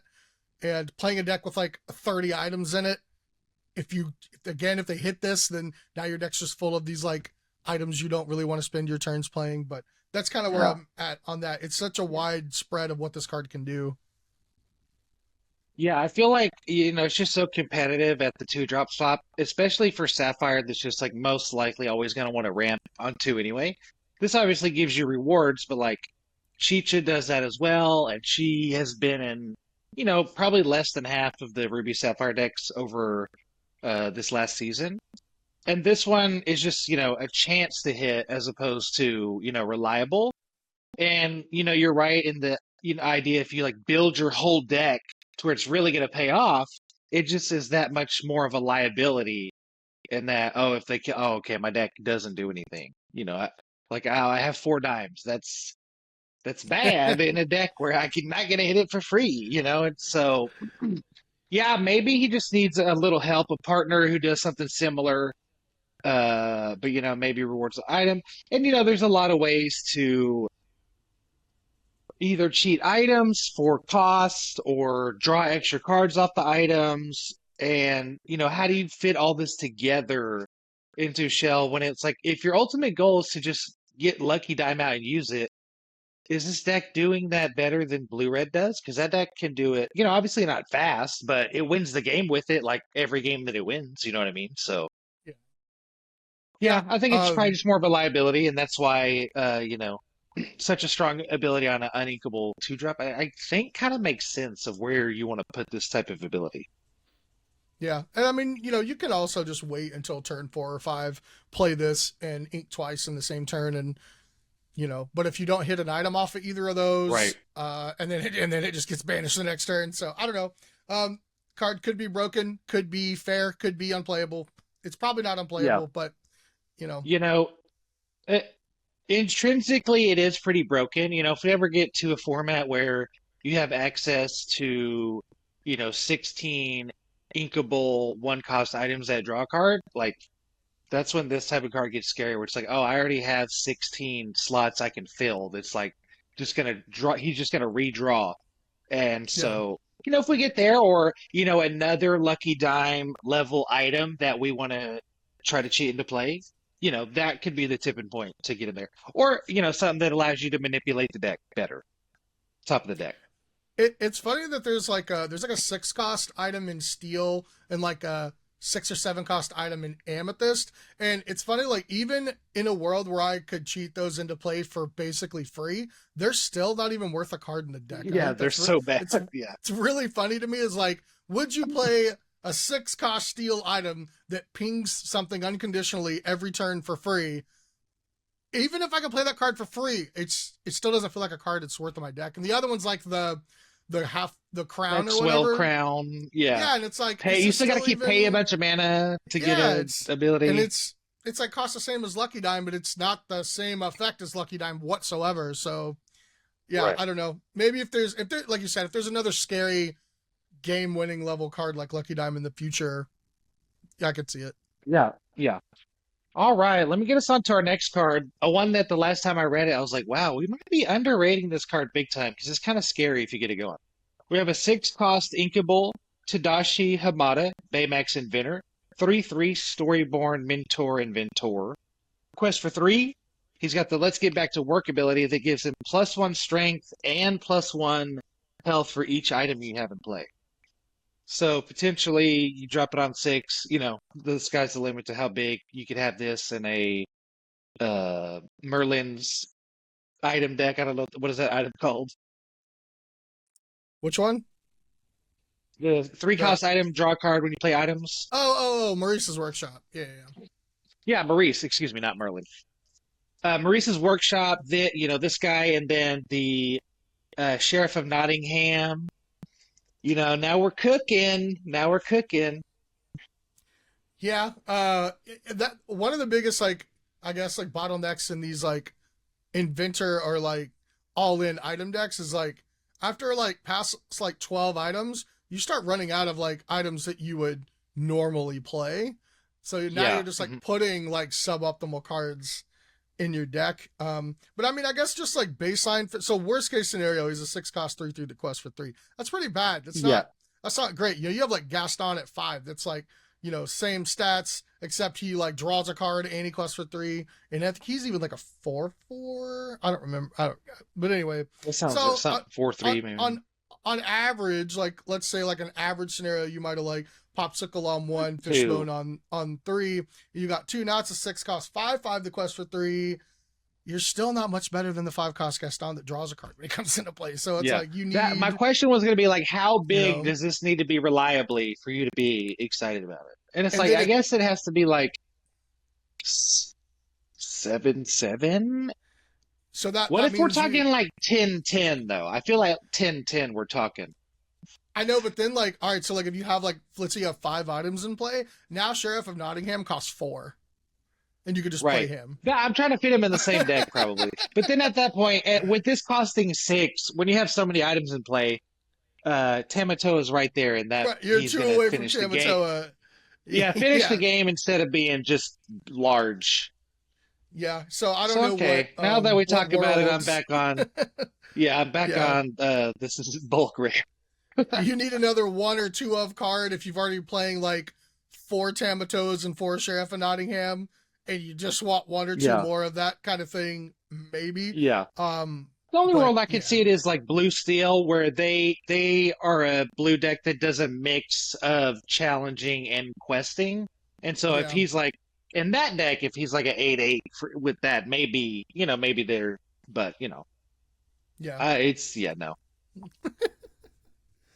All right. Well, we got his brother here, Hero Hamada, 4-cost Inkable, 1/5 team leader. He's a hero inventor. Your other inventor characters gain resist +1, and then shape the future. You can pay 2 ink as many times as you want to look at the top card of your deck, put it either on the top or the bottom of your deck. That's a really expensive cost just to look at the top card and not gain a card. You're just kind of filtering. Maybe if you're setting up like an Oswald type thing or something, but I think there's better ways to do that than a 4-cost 1/5 that doesn't have like wards. So like it's really tough. I mean, so like again, like Steel might have a little more trouble getting rid of this guy, but against like Red, he's super liability, but at least he's inkable. His card's bad. It's just like it's pretty bad. I think it's bad. I do like having a card here that will it's kind of like the most inevitable card, because like imagine you just have infinite ink. Every turn he's just going to get you to whatever card you want. But we just live in a world where with the ways people are spending their ink, it's to close the game out. So like instead of spending 8 on this, like I'm going to Tamatoa and draw. Like that's going to get enough to get me to the next big play, and then a turn or 2 later the game's over. So you just don't have time to sit around and fiddle with this ability. Don't get me wrong, like if Lorcana's ever in a place where like you get to just sit around for a few turns just digging for the card you want like that, I would love if the game was like slowed down that much and you got to make those kind of decisions. But just how it's been played so far, you're done for. Like you don't have time to like do that. You got to be affecting the board or gaining lore or something. So yeah, pretty much. Exactly. All right, on to another Hamada, this time an unequal 3-drop is a Tadashi Hamada gifted roboticist, 2/2 stat line, storyboard, mentor, inventor. He'll quest for 2, and he's got the someone has to help ability. During your opponent's turn, when this character is banished, you may put the top card of your inkwell, you may put the top card of your deck in your inkwell face down, then put this card in your inkwell face down. Uh, Uh, Eh, yeah. yeah, At first, I was like, wow, a little 2-for-1 ramp. That's kind of nice. Quest for 2. But I feel like just giving your opponent the ability to ignore it for a few turns so you don't get to ramp until they're ready, or just like he doesn't do well trading in on your turn either. He doesn't get the ability. So I just don't think he's any good. yeah. I mean, like maybe if you had one of these effects that like, you don't that cares that like you get an effect when you ink on your turn, and this guy could double trigger it, but that's only if your opponent allows you to do it on your turn. Like they offer up that Right, opportunity. exactly. Otherwise, you just quest with it, and then they banish it on their turn, and you would miss out on that. The ink effects. You would still get to double ink, but Yeah. yeah, probably not. Maybe he is still an The only combo adventure. The only combo that I've seen so far that's like, okay, that could be something. It's just him with reckless abilities. Given reckless. So if kind of trying to force the trade, Yeah, because some of those are pretty playable anyway. So allow Tiberius. If you have a Jasmine shift line going on, maybe you want to send him into Tadashi, get 2 triggers, do some more shenanigans on their turn. I mean, like curve like Oswald on 2 into him on 3, but I mean, if they just banish your Oswald, then Yeah. yeah, Well, sounds then like no, it's that doing no, enough. and then on 4, you got to quest with him, and then give some reckless on the other side. We're in Yeah, there. a lot of Okay, yeah, it's setup, bad. a lot of Yeah, setup. anything that needs cooperation from your opponent's going to be tough. Yeah, yeah. So, all right, next we got Baymax, personal healthcare companion, 3-cost, inkable, 04, a hero robot. Fully charged. If you have an inventor character in play, you may pay 1 less to play this character. And then you said, ow, whichever, pay 2 ink, remove up to 1 damage from another chosen character. He quests for 2. I mean, all right, so if you play an adventure on turn 1, you can play this on turn 2, which if you're like an aggressive strategy could be decent. And 04, the quest for 2 on turn 2 is not the worst, but an aggressive deck's usually not going to have time to utilize that second ability. So I don't know where this would really slot in. It's not an inventor Yeah. itself. It's like stats aren't the worst. It's doing a lot of things that don't really work together with what most decks are trying to Right. do. I do like this repeatable ability more than the Yeah, inventor we saw previously, because this one's more interesting. Of like, if you have this on board, your opponent doesn't want to trade in as much. Fox battles, you can just remove damage, or I don't want to exert this guy because he's going to just challenge into it. It can remove the damage, and a lot of those like purple mirror matches, be they blurple versus green purple, all this type of stuff. It's like the game heavily revolves around trading on board. And so that's a situation where maybe pouring mana, or excuse me, pouring ink into this would be good. But again, I don't see it. It's probably more likely that instead of removing 2 damage, you want to play your genie or play your goat and try to get ahead that way. So yeah. And there's another Baymax that's going to be better at healing things as we yes, keep scrolling. as we here. scroll one time. So our 5-drop inkable Baymax armored champion, 2/6 stat line, storyborn hero robot, quest for 2. The treatment is working ability says when you play this character and whenever he quests, you may remove up to 2 damage from another chosen character of yours. Gain 1 lore for each damage removed this way. I Are you a fan of this Baymax? Yeah, I am. I think this could potentially create a whole nother archetype in itself. Maybe you get a Amber Sapphire kind of aggressive remove damage type of stuff. Maybe this and Pabby can go in the same deck, set up some just some passive lore gain. I mean, if you have this and Pabby in play and you trigger that effect with 2 counters, I mean, what you're gaining like 6 lore. So Right. that's a lot. Yeah. It So, reminds me of Rapunzel, gifted with healing, obviously, but instead of drawing cards, we're gaining lore. And, like, in a sense, that is much more aggressive. And Yeah. so, like, when you look at this, I feel like this is a perfect follow-up to like a genie because like we talked about earlier, it's so hard to get rid of. It holds damage so well because you can challenge in, they can't hit it back. Foxes often will have damage chilling, for coming in for the challenge. And then opponent doesn't really want to trade back because, oh, I might as well quest with this because he's going to trade back with the fox anyway, get my lore. Boom, come in with the Baymax, heal it up. And then, obviously quest with this guy, pick him back up, play it again, is great with bounce. And then also maybe like you talked about a Pabby like combo style heal deck. There could just be like, as Mufasa now uses heal with card advantage, maybe a blue red can do that as well with like this Teeth and Ambitions, a Scar, something like that to where, converting all that resource into like a positive. Yeah, and I mean, even just one full cycle with this Baymax is right. If you get the full value on both triggers, I mean, it comes down, you gain 2 lore. Next turn, you quest for 2, and then you gain 2 more lore. That's 6 lore in just one cycle. And that's on an inkable 5-drop. Right, like and thank goodness it's inkable because I like. This and is we're like impressed of like 6-drop. I guess we haven't talked about it, the 6-drop Wreck-It Ralph. Yeah. We're like, oh man, quest for 5. But yeah, you're right. If you go through a cycle like a whole turn with this, it's 6, and that's humongous. Yeah, and it like thank goodness it's inkable because like this would be like an all-star versus steel, and then just like not good versus Ruby decks potentially, but you can just ink it against Ruby decks. You don't have to submit yourself to getting super valued. But yes, I do think this card has a lot of potential. I don't think a lot of people are talking about it because it's going to probably go in a entirely new strategy. It doesn't really feel like it slots into any current decks, but it feels strong enough to where it could. This and like Rapunzel in the same deck is pretty wild. Exactly. Yeah.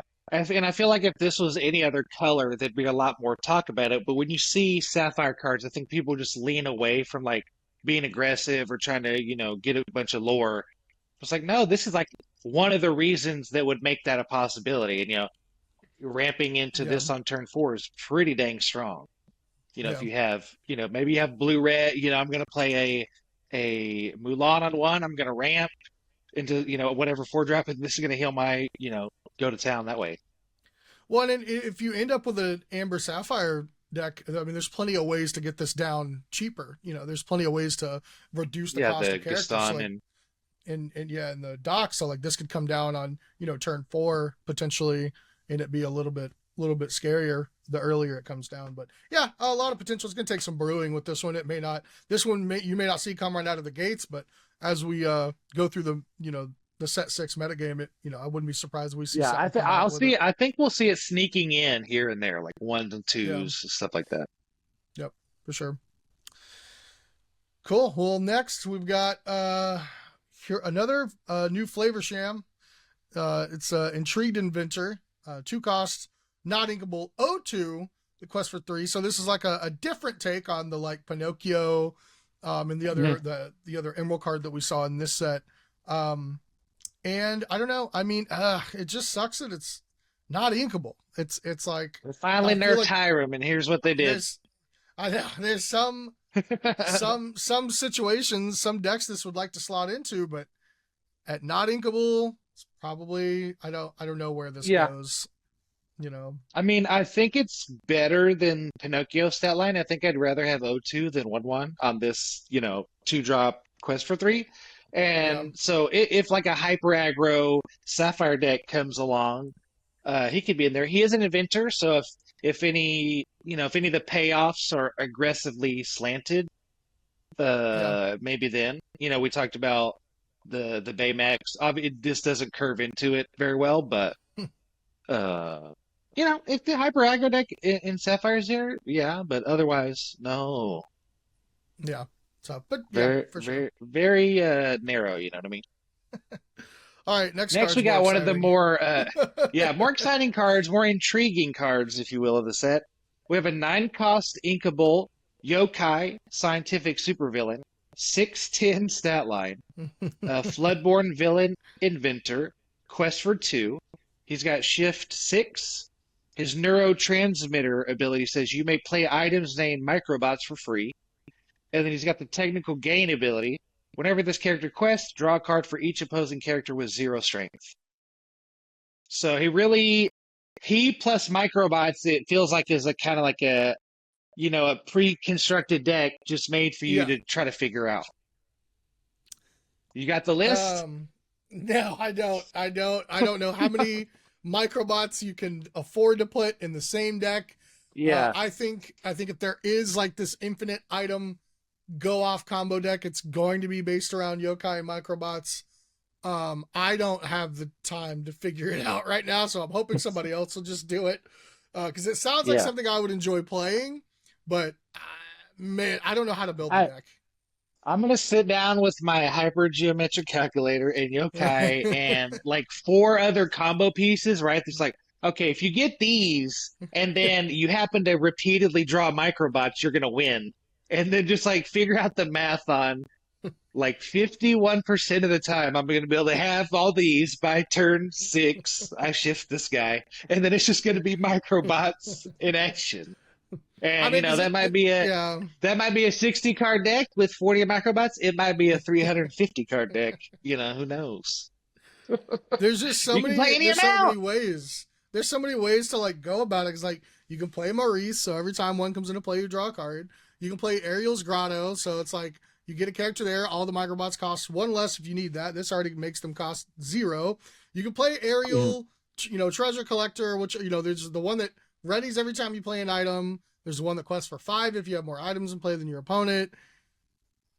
There's so many ways to go about it. The problem is it's just like a 6-card combo. Because like just this plus Right. microbots isn't enough. It could be if he survives the turn. So that's the question. Like, are you playing this and then just like crossing your fingers that he doesn't get banished, and then next turn you play all your microbots and draw a bunch of cards off the effects if your opponent has enough characters in play, blah blah blah, these variables. Or if you can get Maurice down first, then you play this. Now your microbots cost 0. So but you're not even drawing extra cards. You're just cycling through the microbots unless you have like Right. 2 Maurices in play. It's just like it's a lot. It's a lot of It's a moving lot. parts, And then like I the don't know. payoff for this guy is just to draw more cards. It's like I had to already do that to get here. Yeah, you And need then another way it's to like like and the win the ways to game. win. Yeah, exactly. The ways to win with it are just very difficult to put together. And then like in the meantime, Microbots is probably a horrendous card. It's probably like the worst card to ever draw, right? Like it's just so bad. And yeah, you need Maurice, you need even Ariel, that readies when you play an item. Okay, pay 2 to gain a lore. That's not great. So you got to work in the hero medallions or get in the yokai to play them for free. And so I think you're right. It's just too many moving parts. It would be cool to see though. And I'm definitely going to be excited to see if anybody can put anything together with Yeah, it. I even tried like a build with Oswald and Friend Like Me, so I was just like, Oswald, Friend Like Me and my opponent both take the 3 top cards of our deck and put them in our inkwell, and I'm like, cool, I hit 3 microbots off the top of my deck. What do I do now? And okay. Yeah, exactly. Now What do I do? now Yeah. now my opponent has like 8 ink to work with, and I'm just like, okay, I don't know what I'm doing. Yeah. It's Yeah. there, it's a Yeah. fun project. But yeah, I don't know. Somebody will figure it out. All right, so next card. I'm really excited about this card. I don't think enough people are talking about this one, and I don't even know where it goes. I just like it. But it's Alice Savvy Sailor. It's a 3-cost non-inkable 1/4 Dreamborn hero. She has ward. She quests for 2, and whenever she quests, another chosen character gets +1 lore and gains ward to the start of your next turn. So this like kind of goes along with that Goofy, where it's just like it's a heavy quester. Yeah. It's got good stats. It has ward itself, so like the one attack isn't really that big of a deal because they're not going to be able to brawl it or Medusa it and all of that. 4 willpower on a 3-drop, not the worst. Maybe you can give it some resist or put it behind a bodyguard. I mean, putting it behind a bodyguard that just got ward, permanently until your next turn, even great. And the next turn she quests, gives it, whatever. It's got, I don't know. I like what it's doing. This could create a whole other archetype by itself. Maybe a green blue with the Goofy and all that. Yeah. No, I totally agree because this is, very similar to the Goofy, but it's better in a sense. It's just so much more aggressive. Because she also gives a lore, and so if you're questing with the second character you gave ward to as well, you're essentially getting 3 lore as well out of this 3 drop, which is like pretty nutty. Same And amount you're getting out of the assuming Goofy. So right, and it's so and this is so aggressive, like you're gonna want to turn 1 a Daisy, turn 2 Piglet, turn 3 this. Like that's a pretty good curve of big stuff that quests for a lot, and you got protection, and that's the type of board you can put that together and just stop playing characters, into sweepers, and so maybe that allows deck building to let you have another side thing you're doing, play locations or something like that, because you're able to get such heavy questing out of like your first 3 drops. yeah, I mean, you combine this with like some aggressive steel characters that have resist, and now you give them ward too. It was like you put it like Mhm. behind the prince bodyguard. That's like already hard to remove combat wise, especially in the early to mid game. And your best chance of Mhm. getting rid of it is like removing it with like a action or whatever. But Alice is gonna make it to where that's not an option. So now you're Right. gonna have to do it through combat. So and you're Yeah, questing and a for a lot of these lot. steel decks are just very bad at challenging, and so she makes it where you're like, okay, I can actually play an aggressive deck into a steel deck because I can just quest and you can't shoot my stuff that's questing.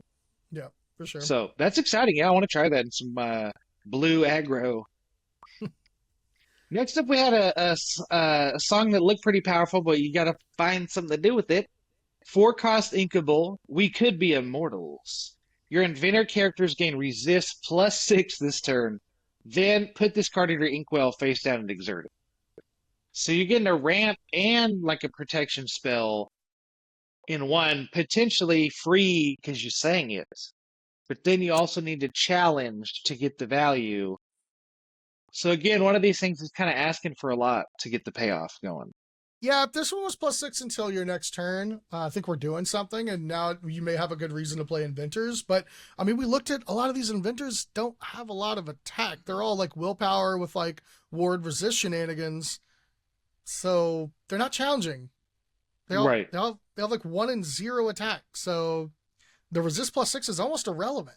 I don't even. We'd have to find some inventors with some heavy Yeah, attacks. I mean, even Yokai. yeah, like Yokai Baymax. 610. Yeah. Baymax has 2 Or attack. no, he's not even an inventor, he's a robot. Does it Oh, give you he's a robots robot. as well? Yeah, it's like all No. these Hamadas. Hold on, Okay, hold on. okay. If you're playing this humongous Hamada guy, the one with the gives buff for items, maybe there you target that guy. I have a But problem. I have a problem. Baymax is front and center on this card, and he doesn't even get affected by it. where is he at? Is he behind Homeboy? I'm scrolling through the things. Yeah, I know, right? It's He's like, ridiculous. it's not even an inventor.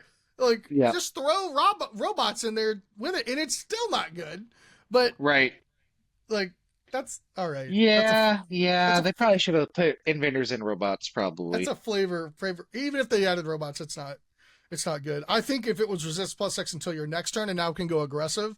Now we're doing something, because this is be like kind of like a combat time walk where it's like you're not removing any of my guys. Yeah. I'm questing out. I ramped, but yeah, you don't get to use it. Or like if it that, was, so yeah, if it was till your next turn, it has the potential to be a little too good if like one of the inventors is, imagine you just had like a Maui inventor, it like give it resist this turn, hit in, and you yeah, cannot challenge it on your turn. And it says go into the inkwell, so you're kind of getting a ramp out of it as well. I mean, if that somehow it like factors in, it could tip it over the edge. But yeah, I just don't see where the resist is going to be worth the whole card very often. yeah. All right. We're on to now. Not a lot of actions in Sapphire this set, so we're on to the locations now. Rescue Rangers Submarine, mobile headquarters, 2 cost, inkable, 1 move cost, 8 willpower. Ability planning session at the start of your turn. If you have a character here, you may put the top card of your deck into your inkwell face down and exerted. I don't think I've seen this card before. Interesting. I like it. Kind of a free, yeah, just like a free 1 jump ahead the beginning of every turn. It's cheap to play. It's got a heavy willpower. It's cheap to move a character here. Maybe, especially in a And deck there's if so you many have of these common like ink inkwell abilities. triggers. Yeah, right. Yeah, So yeah. I could see it. Pretty And we sweet with mentioned what, Oswald.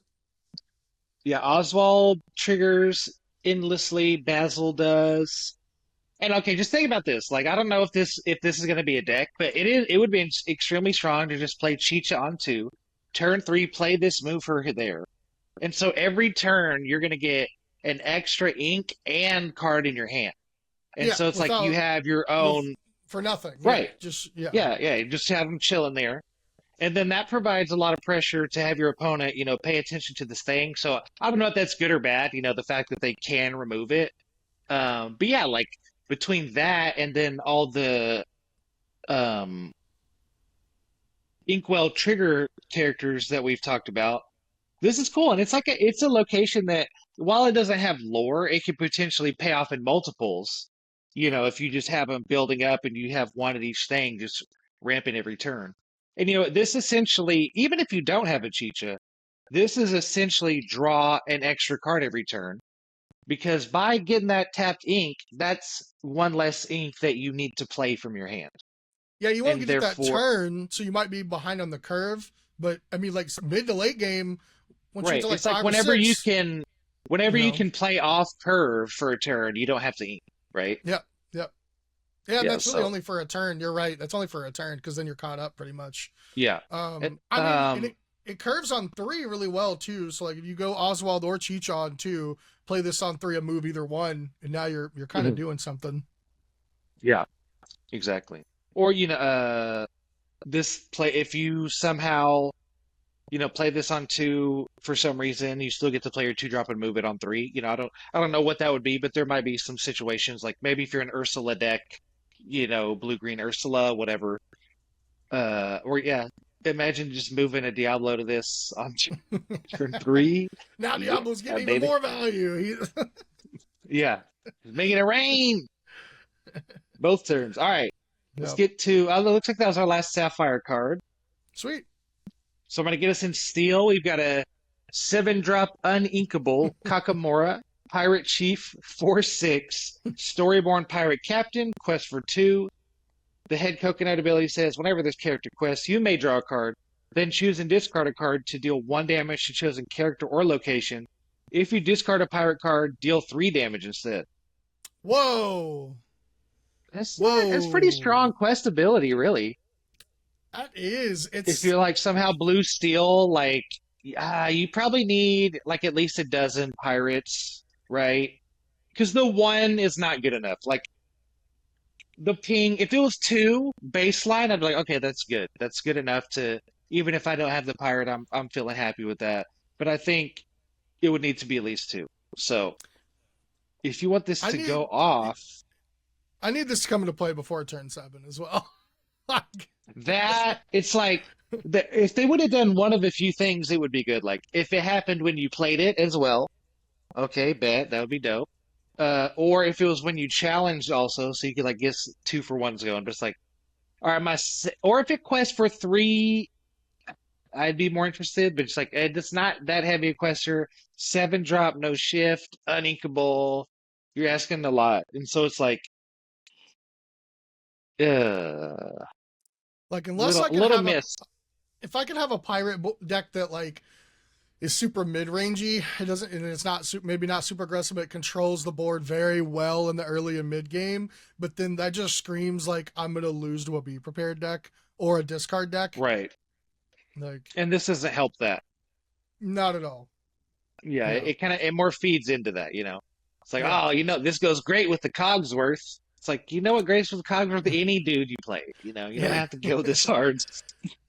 Yeah, a With the Diablo payoff. deck is just gonna like dump your hand. A red deck is just gonna be prepared. Yeah, you're never playing those. So yeah, unfortunate. This It's is really not too cool. exciting if we get some more like revive type of effects. This might Yeah. be like one of the ones you look towards because it does have a loot type of ability to let you keep drawing and doing that way. So And turning your like cheap pirates that aren't really gonna affect the board anymore into Right. just like deal 3.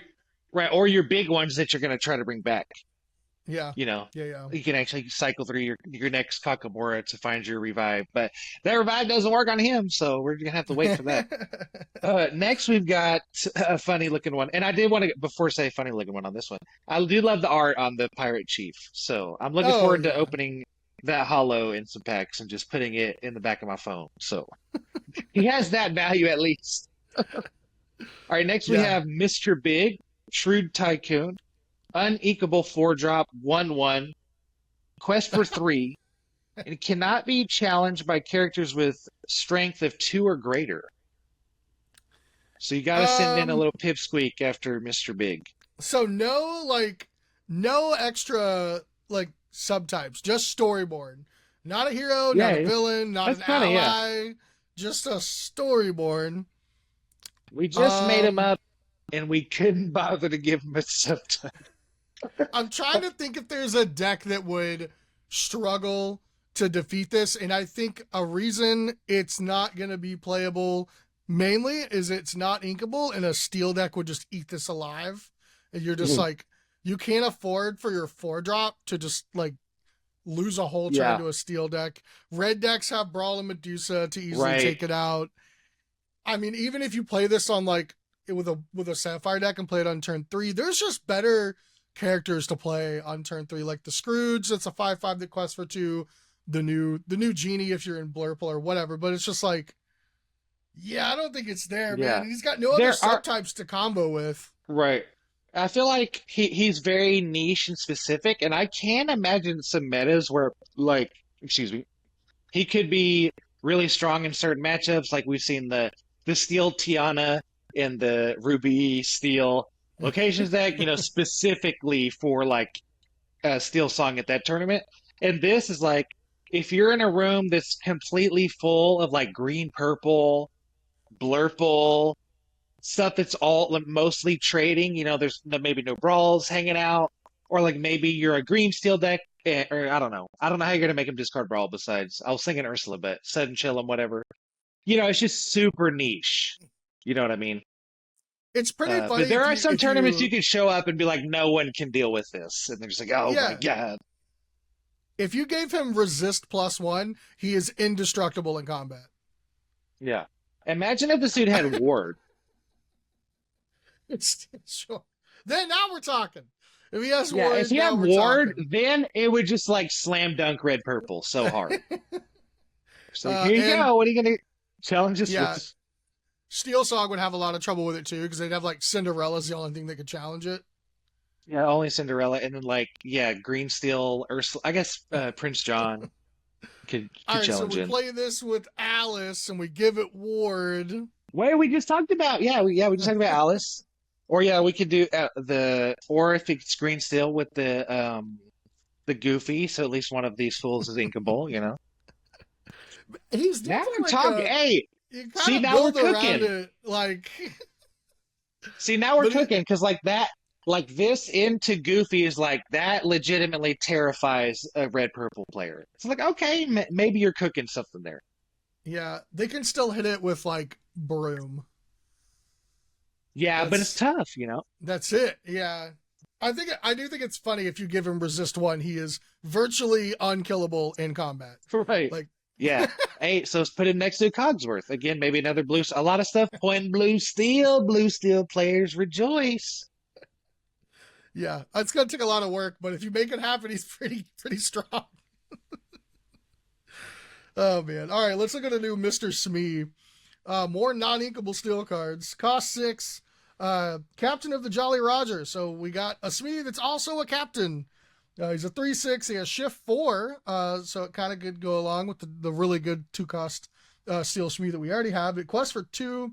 Raise the colors. When you play this character, you may deal damage to chosen character equal to the number of other pirate characters you had in play. So he doesn't get to count himself.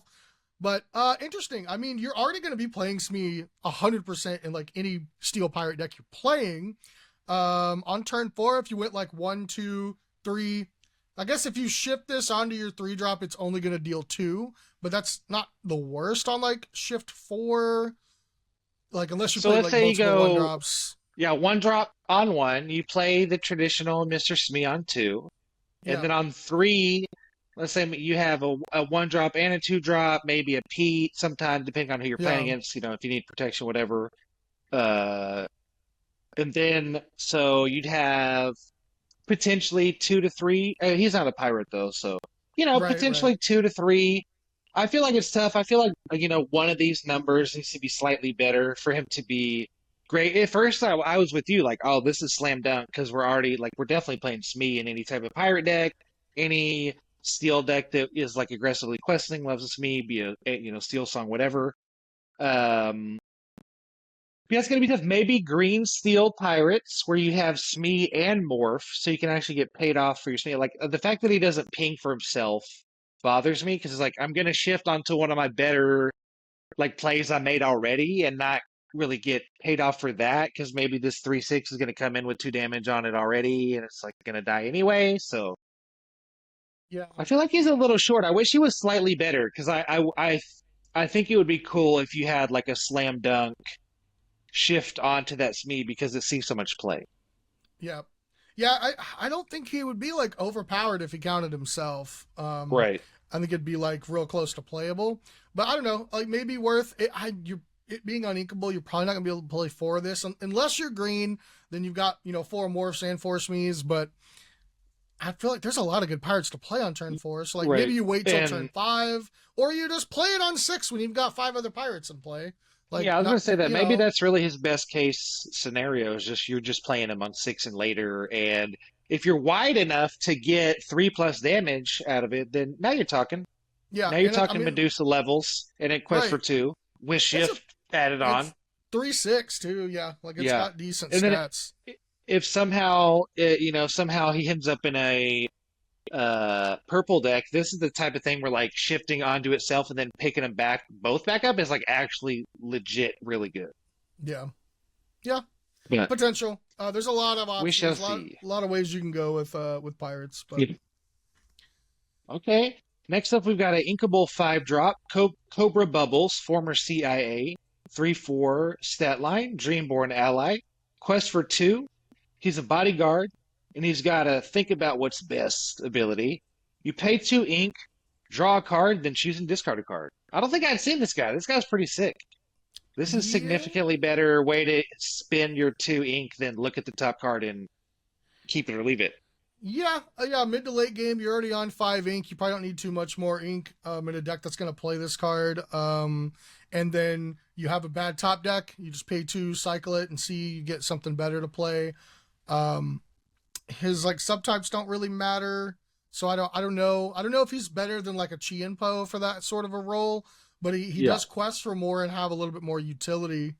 So Yeah. I kind of like the utility of that. And a lot of these steel decks, your very best cards are your steel songs that are uninkable. And so he kind of, but they're like very hit or miss. Like your grab your sword is either amazing or blank. You know what I mean?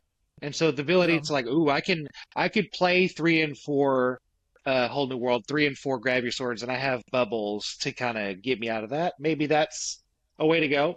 Because traditionally they struggle with that count, just like from a meta standpoint of like I don't know how often I'm gonna be able to, sing a swords. So like I don't, and then they play against a matchup where they desperately need it. It's like okay, maybe Cobra can fit in there. And with like him being a bodyguard, he's a decent singer. And then I haven't thought about it yet. Is there anything that just pays you off for discarding? There's like reverse, like so this guy's terrible against Prince John and Diablo. So if you like use this against a Prince John Diablo, they draw 2 cards.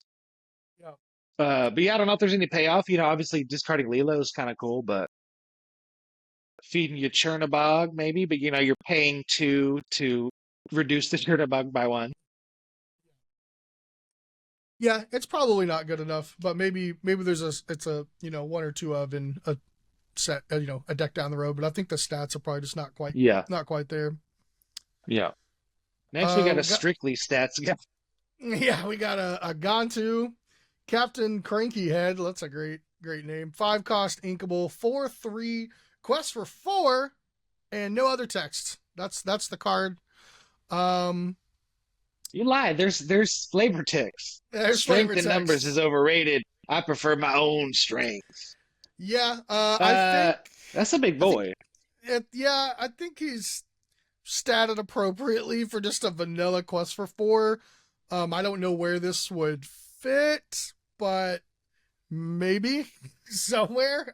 I don't know. And Yeah, it's it's hard crazy. to see. Yeah, maybe if you're ramping, if you're ramping him out, if you're we've talked about some resist givers so far, maybe that would help. There I is a song we haven't got to that gives resist. Maybe work a little bit of magic with that. Some Ursula Deceiver of All. like a curve topper in an aggressive steel deck, um, potentially quest for 4. It's probably without some help. It's almost never questing twice, even in like a ramp Right. deck, because like a purple deck's still just gonna one shot this with their 2-drop. So you got to put it behind a bodyguard. Yeah. You got to give it resist. You got to ready it or something pretty crazy. Ready target. You quest for 4 and then ready it That's with true. like a ruby effect. Now you're talking. You don't need to quest for 4 too many times. But Yeah. it needs help. It's a bad card by itself, but it needs, Yeah. if you need just something with 4 lore that you're gonna abuse potentially. Yeah. Or maybe, maybe if Tiana, something like Tiana is actually as effective as it could be, you're just like, yeah, just play all the biggest lures because I'm just gonna I'm gonna play Tiana and then maybe you have like Sven, like some Sven on taps or the Judy Hops on taps. Because like this guy, the Judy Hops is pretty scary, right? Yeah, yeah, or the Simba, like either Or one. like, like a Ruby Sapphire, they hit it with Maui. I mean, if you're happy like with just one, and if you get two, it's lights out. Like, as far as questing goes, that maybe you can see some play. I just feel like Yeah, at 4/4, now we're talking. Now we're right. talking. But he Yeah, he I don't dies like to the basically everything. he dies to snake. Like he's already gonna die to fox, obviously, even at a 4/4. But it dying to like an amethyst 2-drop for my 5-drop. I mean, yeah, quest for 4, but I guess it's Yeah. pretty dangerous to have a 5-drop that quest for 4 that is gonna get to quest more than once without some help. So Mhm. it makes Yeah, true sense. that. But Wouldn't want him to be a 5/5. yeah, next card is way more exciting than the Gantu. Yes. Next card, we have Wreck-It Ralph coming in at 6-drop uninkable. Wreck-It Ralph Ham Hands. He's a 4/4 Dreamborn hero. He quests for 3, and he's got the IREC Things ability. Whenever this character quests, you may banish chosen item or location to gain 2 lore. So either side of the field, you can banish an item or location and gain 2 lore. It's pretty strong. Yeah, yeah. I mean, if you're playing what steel deck's not going to play Fortisphere, like maybe just a hyper aggressive one or like Steel Song, but this isn't really going to go in a Steel Song deck. This just screams like Blue Steel to me, Oh and yeah. Blue Steel already has like an issue with maybe combating opposite dimes or locations. Locations is one of Blue Steel's biggest problems, and now you have this thing that's like, well, if my opponent plays a location, it's like part of my win condition now. Like I'm going to gain Yeah. 5 now. That's Magical Christmas Land. Nobody's going to play a location into this, but if they already have one, you play this, they may get the effect of their location one more time, and then if they don't remove this, you get to banish it. Probably not going to get to quest more than once. I mean, maybe if you're able to remove their board with some steel removal, but it's really powerful. I mean, you don't need to quest for 5 and blow something up too many times to feel like you're really getting the miles out of your card. Yeah. It's one of the interesting, 6-drop uninkable. I feel like that's kind of like, just a pillar we have in the game now is like, what 6-drop uninkable can you afford to play? And I feel like he really does fit into like a green steel topper thing where it does a lot of the things that the rest of the deck can't do, which is like deal with locations. It doesn't quest as heavy as a lot of decks, and then it also is like kind of struggles with size, like it doesn't have any big idiots, and like he kind of does all that in one. So maybe a deck like that, yeah, where like just the one copy of him is just gonna do a lot of work. I don't see it being like a lot of decks are playing 3 and 4 of Wreck-It Ralph. Yeah, because I mean, even in Blue Steel, it's competing with the Aerial Treasure collector spot, and that thing has 5 lore almost all the time as long as you have more items, and it has ward, Yeah, so it's just like an insane dime target. This isn't a terrible dime target, but it's not 5. I mean, you may right. dime this for 3 quests, gain 5, like you still gain 8 in a turn, but I feel like the Aerial just on a stalled board is just lights out in 2 turns, where this is a Yeah, little bit more reactionary. and you're right. It's like the likelihood of actually getting the ability multiple times certainly is going to rely on your deck having items or locations because, yeah, they're not going to play into it once they see Yeah. them. They're not going to give you a new one to destroy every turn. So they either have to have, multiple in play or you have some. So it doesn't, it's not a freebie in that sense. So yeah, I think we'll see them sprinkled in here and there, hopefully in the enchanted version. Yeah. Next we got Calhoun. It's a Marine Sergeant, 2 cost, non-inkable, 3/2. Quest for 1, has resist 1. During your turn, whenever this character banishes another character in a challenge, gain 2 lore. I've seen people slotting this into just like every non-blue Every day. steel deck, just like every kind of like aggressive steel deck, and I just haven't seen it in action yet, so I don't really know how strong it is. It's really hard to evaluate for me because, yeah, I mean, it's not a great quester. It doesn't have like evasive or anything, and I feel like a lot of times 2-drops are fighting over like being able to take out a Diablo or something. It's your opponent can just not quest for the first couple turns, so you don't get the extra lore.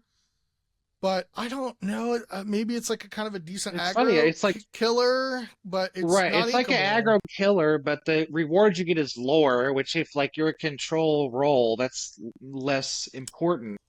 So it's almost like it needs to be like a mid-range or semi-aggressive deck where I'm questing and therefore making you like challenge back or sing songs or whatever, and then the Calhoun's gonna come clean it up. It's like I don't know. I just feel like she's kind of really what it is she's just like a little podium you put down that's like you cannot exert your characters if I'm an aggro deck because I'm just gonna beat them up and get to lore. But I don't know how threatening that is against most people because they're gonna deal with it in the way of like action-based removal for the most part. And so like I like the resist for that, but then I just go, okay, well if I just want to resist 2-drop, I'd much rather have Mr. Arrow, Inkable, Quest for 2. And so if you want to add in, oh, I want to aggressively quest with the resistor, okay, well he's better at that. So yeah, I think she might be overhyped, and I think Mr. Arrow's underhyped. So I think that's gonna be a switch we're gonna see people fall Yeah, off of this one and get to the other. yeah. I hate that she's not inkable because I think there are specific matchups where she could be really powerful. But like if this is your 2-drop against like Ruby Sapphire, like Yeah, or not even good. or even like a Diablo like Emerald Sapphire or I mean like a Green Steel. There's all the guys have like evasive and ward, and they're not going to offer up trades. It's just like it's not what you want to do against those decks. You need to go aggressive, and this Yeah. is not an aggressive card unless your opponent lets it be. So yeah, I think you're right. Yeah, I think the exactly. other guy's better. Mr. Arrow just seems better because it's Mr. quest for Arrow, 2 all the full life. time. So Yep. Yep. And like, if your goal is like, oh, I need a 2-drop to play against a steel deck so that it doesn't die to removal, like, okay, well then the Cinderella's not going to be exerted anyway, and you're not going to be able to trade in the captain. So just play, or the Calhoun. So just play the Mr. Arrow and Quest for 2. yeah, All right. Next up, we've got a 4-cost inkable Captain Amelia, Commander of the Legacy. She got a 1/4 stat line. Storyborn Ally Alien Captain. She quests for 2. The Driveling Galoots ability says this character can be challenged by pirate characters. And the Everything Ship Shape ability says while being challenged, your other characters gain resist 1. So kind of like a little mini Cogworth for your other stuff. And then the Galoots, it's good for the Galoots mirror, apparently. why are there like we're just now getting to where like pirates are getting all these new tools, and they put like multiple pirate hate cards in this set. Yeah, no, I understand that. I think it's like it's supposed to be like a pirate battle. Like you pick one of the lords. So you are you Captain Amelia or are you Captain Hook? And Well, then she's like not what even does a he do? pirate. She's not even a pirate. She's just strictly So a she's a pirate hate captain. Okay. card. Just God. a strictly a pirate hate card. Oh yeah, she is a hater, huh? Not even She's a the pirate. colonizer. It's like, what Oh, is she's a John this? Silver, huh? I see his little hand down there in the art now. Yeah, I see. can't be challenged by pirate. I mean, so I will say I do like that her second ability doesn't care if she's exerted or not. We've seen a lot of this type of thing. They have to be exerted to get the value. So like she comes out on turn 4. All your other characters 1, 2, and 3-drops now have resist +1, and she's a 1/4 the quest for 2. That's pretty scary. Like your Smee has That's true. resist. Like she And double like turns off Smee's 1 damage, but now you're like Piglet, Smee, your Daisy. Your Daisy's got resist +1. Like ooh, yeah, true. that's something, and That's she can strong. That is strong. still quest for 2 on her own. So like this could be a nice curve topper for an aggro deck. That's just like an emblem. Like all my guys have resist Yeah, +1. So And if you played against Blue Steel and you've ever been double Cogsworth, it's like, oh my God, how do I deal with anything? It's like, oh, you play four of this and four Cogsworth and you're Blue Steel, like mid-range aggro, and you're like, I can challenge anybody for free. I'm not gonna tell you I have double resist, and like I can quest for free because I got double resist. So like, maybe that might be good. Like that's a type of effect that having once you start to build up, it's scarier and scarier. Like a John Silver 3-drop needs a lot of locations, but like this effect, once you get to two of them, it's like really good. yeah, So yeah. yeah, I'm So ready. I After think this, I'm already first, building Blue Steel, Captain Amelia turn 3, Cogsworth turn 4. Let's go. yeah, we go like Alice on like Smee on 2, Alice on 3, Captain Amelia on 4, Cogs on 5. Everything's questing for a lot. Everything has ward, resist. I mean, Yeah, yeah, dude, baby. that Alice getting resist +1/+2 is also crazy. Yeah, true. Yeah, that's 5 is a lot. And on Yeah, curve. And it gives her right. ward, so you can't brawl her. Yeah, Hey, we're and cooking. then you play I don't Cogs know and if we can now release this podcast to the public, yeah, man. We got all the secrets in here now. it's too much. All right, let's take a look at a new Jafar.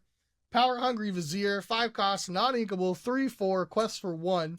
Terrible stats. Let's hope some abilities help out. Here's a Dreamborn Villain Sorcerer. You'll get what's coming to you. During your turn, whenever a card is put into your inkwell, deal 1 damage to chosen character. Every Uh, Jafar that's not good makes me so sad because I want to play Big Shift Jafar. Please. so it seems bad. Seems bad. So let's look at the grass's greener side. I mean, in an Emerald Steel deck that's care is like damage counters on my opponent's things matter. This is just like Mhm. like a free turn on for that. My biggest gripe is his stats don't really match his cost. Maybe because they think his ability is just too powerful to make that any better. But he's not inkable. So like the best Yeah. place to put him again is like a blue steel deck that can TPO him or fishbone him, and then you can ink him where it doesn't matter, and then you play him on like turn 3 or 4 against an aggro deck, and then you double ink every turn. That could be a nightmare for an aggro deck. Yeah, it's just the fact that he costs 5 means like you've already. The way I always look at these is like, oh, he costs 5, and whenever I ink after that, it's like, oh, I'm down 5 triggers by the time I gotta play this dude. It's like, And like if he is this costs better than 4, I'd Grab Your be way Sword? more in. Right? Is it? No, no. Yeah, It's right. significantly slower. You know what I mean? Like that's what I was gonna think. And I was like, if he did 1 to all of your opposing characters, okay, now we're cooking. But yeah, I think it's just too slow.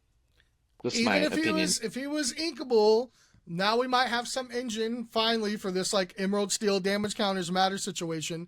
But since he's not inkable, you can't play multiples of him. There's gonna be matchups where he's just unplayable, and now he's just stuck in your hand unless you're playing like Inkcaster, which is not good. So Do not sign me up for that. yeah, yeah. So unfortunate. Unfortunate, Jafar.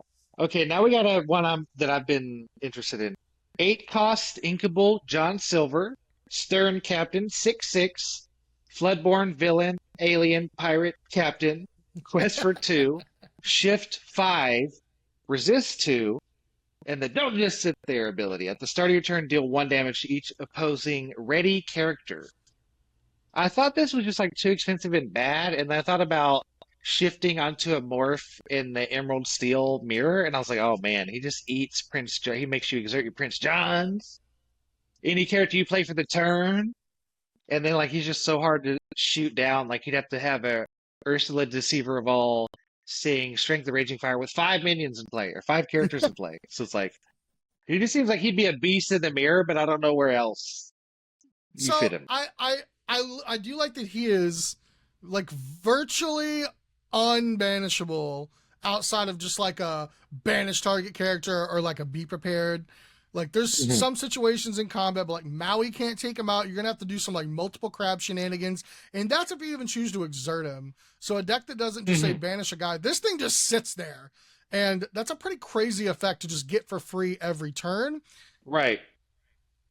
This is the type of effect that the Jafar would have needed. See, this does it way better. So if you think about it this way, this John Silver can essentially, if you're in a damage matters type of deck, he can take care of every opposing character. Because at the beginning of my turn, if they're ready, they're going to take damage. And if they're not ready, I can challenge them with something and therefore put damage on. And so I think this is actually the best like engine of a damage matters type of deck. With Shift 5, if you're in something like a green steel, you can have Morph and some mix of John Silvers. Maybe you find a bunch of locations that you can fit in to take advantage of that specific John Silver. And yeah, I think he might be strong enough to be a build around or, make some of those damaged character cards actually playable. Yeah, he's Like exciting. a Robin Hood Definitely. that could quest for a Yeah, billion. yeah, definitely want to try him out.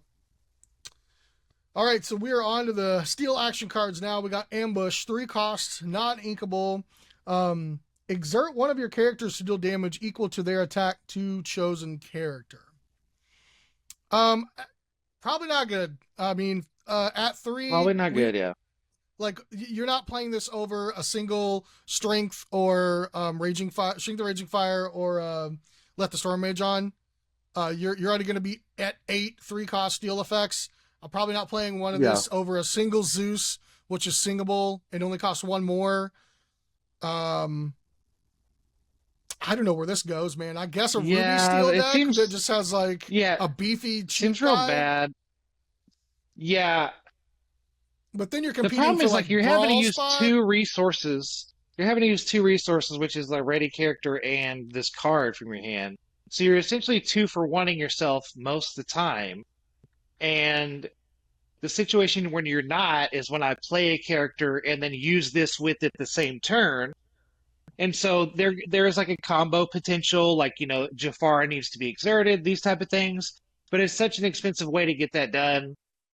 So it'd have to be real specific where like, I need a way to get a character down exerted, and like I'm happy with this little removal spell.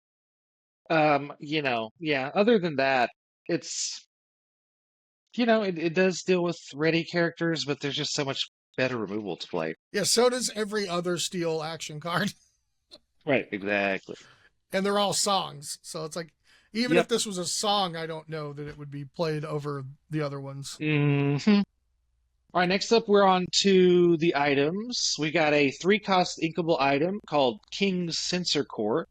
Symbol of royalty ability. Your prince and king characters gain resist 1. And Royal Search. You exert the item, pay 2. Ink, reveal the top card of your deck. If it's a prince or king character card, you may put the card in your hand. Otherwise, put it on top of your deck.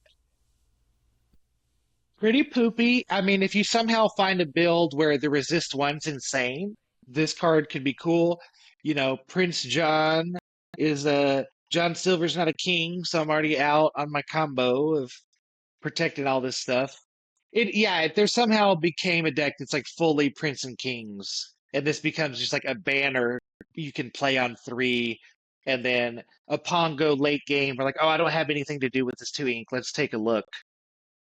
At least But it's then other than inkable. that, it's terrible.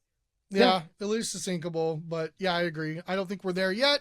I think there's a lot of these like pieces that are coming together as we get more and more sets that you got to look at something like this. Every time a new set comes out, be like, all right, are Princes and Kings there yet? No. All right, put it back on the shelf. Once it is, Yeah. maybe. Right. So like imagine this card in a deck that has 12 Prince/King 1-drops that quest for 2. You're like, I'm gonna go 1-drop, 1-drop, or 2 turn, play 2 of them. Turn 3, play this banner that's gonna like protect them all. It's like, okay, we could be cooking with that, but we're not there. Yep. All right, on to the locations. Treasure Mountain, Azurite Sea Island, 5 costs not inkable. It's expensive location. 2 move cost, 9 willpower, 2 lore, secret weapon. At the start of your turn, deal damage to chosen character or location equal to the number of characters you have here. It's a pretty powerful ability. Like maybe another thing if you're on like a Jim Hawkins location shenanigans, you have the choice between like this and the Legacy. the legacy. And there could be situations where this is better, but again, like it's not inkable, so Yeah. Well, outside I think of a Jim Hawkins, it's not good.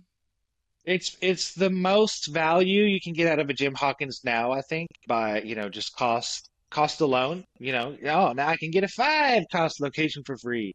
Yep. And so it's interesting from that, and then also he's gonna now be, he's at the location now, so he sets up this ping every turn. And so maybe if there's a ruby steel damage matters, this could be a key there. And then also this is probably maybe the best payoff for the Ruby Moana shift, where you have your whole squad here now, and at the beginning of your turn, just blow something up. You know what I mean? But that's if you have a bunch of dudes at a location, you're probably winning the game. So I wanted to check this because I was worried about that. Jim Hawkins says location that costs 4 or less, so it's unplayable. He does. Yep. Okay, next slide. Hey, we're done. That's it. Into That's the set. Applause. Applause. Now, I got a question before we log off. I want to know what you think. Do you have a favorite card in the set? Like one you're going to try the hardest or hope is good. What is your favorite card? It's hard to say best. It's like, oh, we'll see. But like, what card do you like the most? I think the one that I am trying to break the hardest is the ready action. You came back. I've tried more decks with that in Oswald than anything else, and I think I have an idea of where I want Oswald now. I don't know exactly where to put You Came Back. Like I said, I have a deck I'm working on that's kind of like a go from 0 to 20 Magic Christmas Land combo deck. It's got some okay matchups and some just like unwinnable matchups, and that'd be something I would enjoy playing at like a locals, but taking it to a competitive event, I think you need to be able to beat like, at least half of the top decks pretty comfortably and hope to dodge 1 or 2 bad matchups. Maybe you have like 2 good matchups, 1 50-50 and 1 bad is probably the best you can ask for to going into a challenge. And this deck is probably like half 50-50 and then half bad and like maybe one really good one. And so the actual Jund. Yeah. Mostly bad. It's mostly bad. It needs some more work, but I don't think you'd have to butcher the core. Like I'm pretty much at the core of the deck where you have to be a completely different deck. So that's where I've been at. It's interesting where kind of back. we're seeing maybe enough powerful cards that are just different enough that you could bring a deck like that knowing, hey, I can soundly defeat one of these top 3 meta decks. One of them stomps me, and then one of them's kind of close. I feel like that's a great place to be for someone, I don't want to say less competitive, but, if you're willing to play a deck other than what you think is the most optimal, if you want to have fun, you know what I mean? Right. And so for that reason and competitive reasons, the cards I'm most excited about for this set and going forward is going to be Maui Half Shark. I think we're going to come to a point eventually where he's just like ubiquitous and like red blue. I think is eventually going to get away from Lucky Dime into because Maui's just going to do it. He's going to play Maui. I'm going to play a Vision, play another card draw, gain 3. Oh, you didn't kill it. Okay, your next turn, your head's just going to explode. It turns spinning your wheels into your win condition. Maui, the only reason I'm not as excited about Maui currently is because I just haven't messed with it yet. Like I know it's something I'm going to try. I just haven't. I haven't played against it or with it yet, so I haven't really seen, how powerful it is. It's just been in theory what it can do. Yeah, for sure. Yeah, for sure. In theory, I think I agree with you. I've played with it a little bit in red green, action based burn deck, and he certainly, did pull his weight in that deck.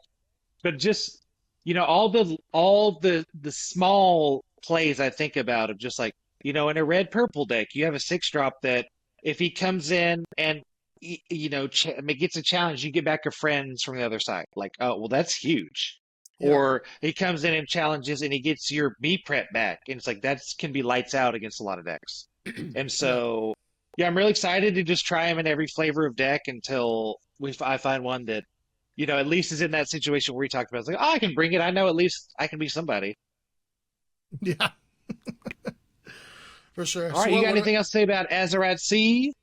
Well, what about you? Is that your card you're most excited about? Yeah, the Maui Half Shark for Maui? sure. Okay. No, I mean, I think that's pretty much it. Next time we're on, we'll probably pick some decks and break them down a little bit, and I think the next episode will probably just talk about already existing decks and what you can plug and play. Yeah. So people have a kind of a jumping off point with the new set to start off with. Yeah, just like add, here's the stock decks, here's what we think about adding for these. And then I think after that, we can get into the brews where, Yeah. Whether a Maui Shark deck is great or not, I can show you 10 different ways to build it and, work from there and try to break it. You know what I mean? Yeah. It's been really hard to brew because we've basically just been testing against the decks from DLC Seattle from last set, because like I have no idea what the new metagame is going to look like. Obviously, Right. the starters, it's still going to be the same best decks. I don't know what people are going to shift around with the new cards and all that. But I know we have the Continentals in Paris will be coming up, so we'll have deck lists from that. There's a Mhm. 8K in Atlanta, Georgia at Charlie's Collectible Show. If you've never been out to that, it's cheap flights most places in the country, and it's a great event. I've been once before. It's a really good time. It's an awesome location. So you want to get your feet wet in North America in the new set, that's going to be the place to go before we go into Continentals in January. So yeah, be excited to see what the first decks of the new format look like. Yeah. Yeah. And then right after that, we're getting into set champs, baby. Yeah. My And then favorite. that's when the deck building's really important because, everybody at home's going to want to bring home these foil promos and playmats. So Yeah, 100%. That that's scar when we'll just really be looks locked in. sick. Yeah, for sure. Yeah, I need the scar. I don't care how playable it is. I need that playmat is going to be sick. Yeah, I agree. But all right, explorers, thanks for watching. This is a way longer video than usual. I'll probably start doing this for set champs going forward. There's a lot more fun doing it with Sam, having a partner to kind of bounce ideas off of. And so, yeah, you'll be seeing Sam on the channel a lot more in the future. But see you next time. Yes, sir. See you later. See you next time, Explore Connors.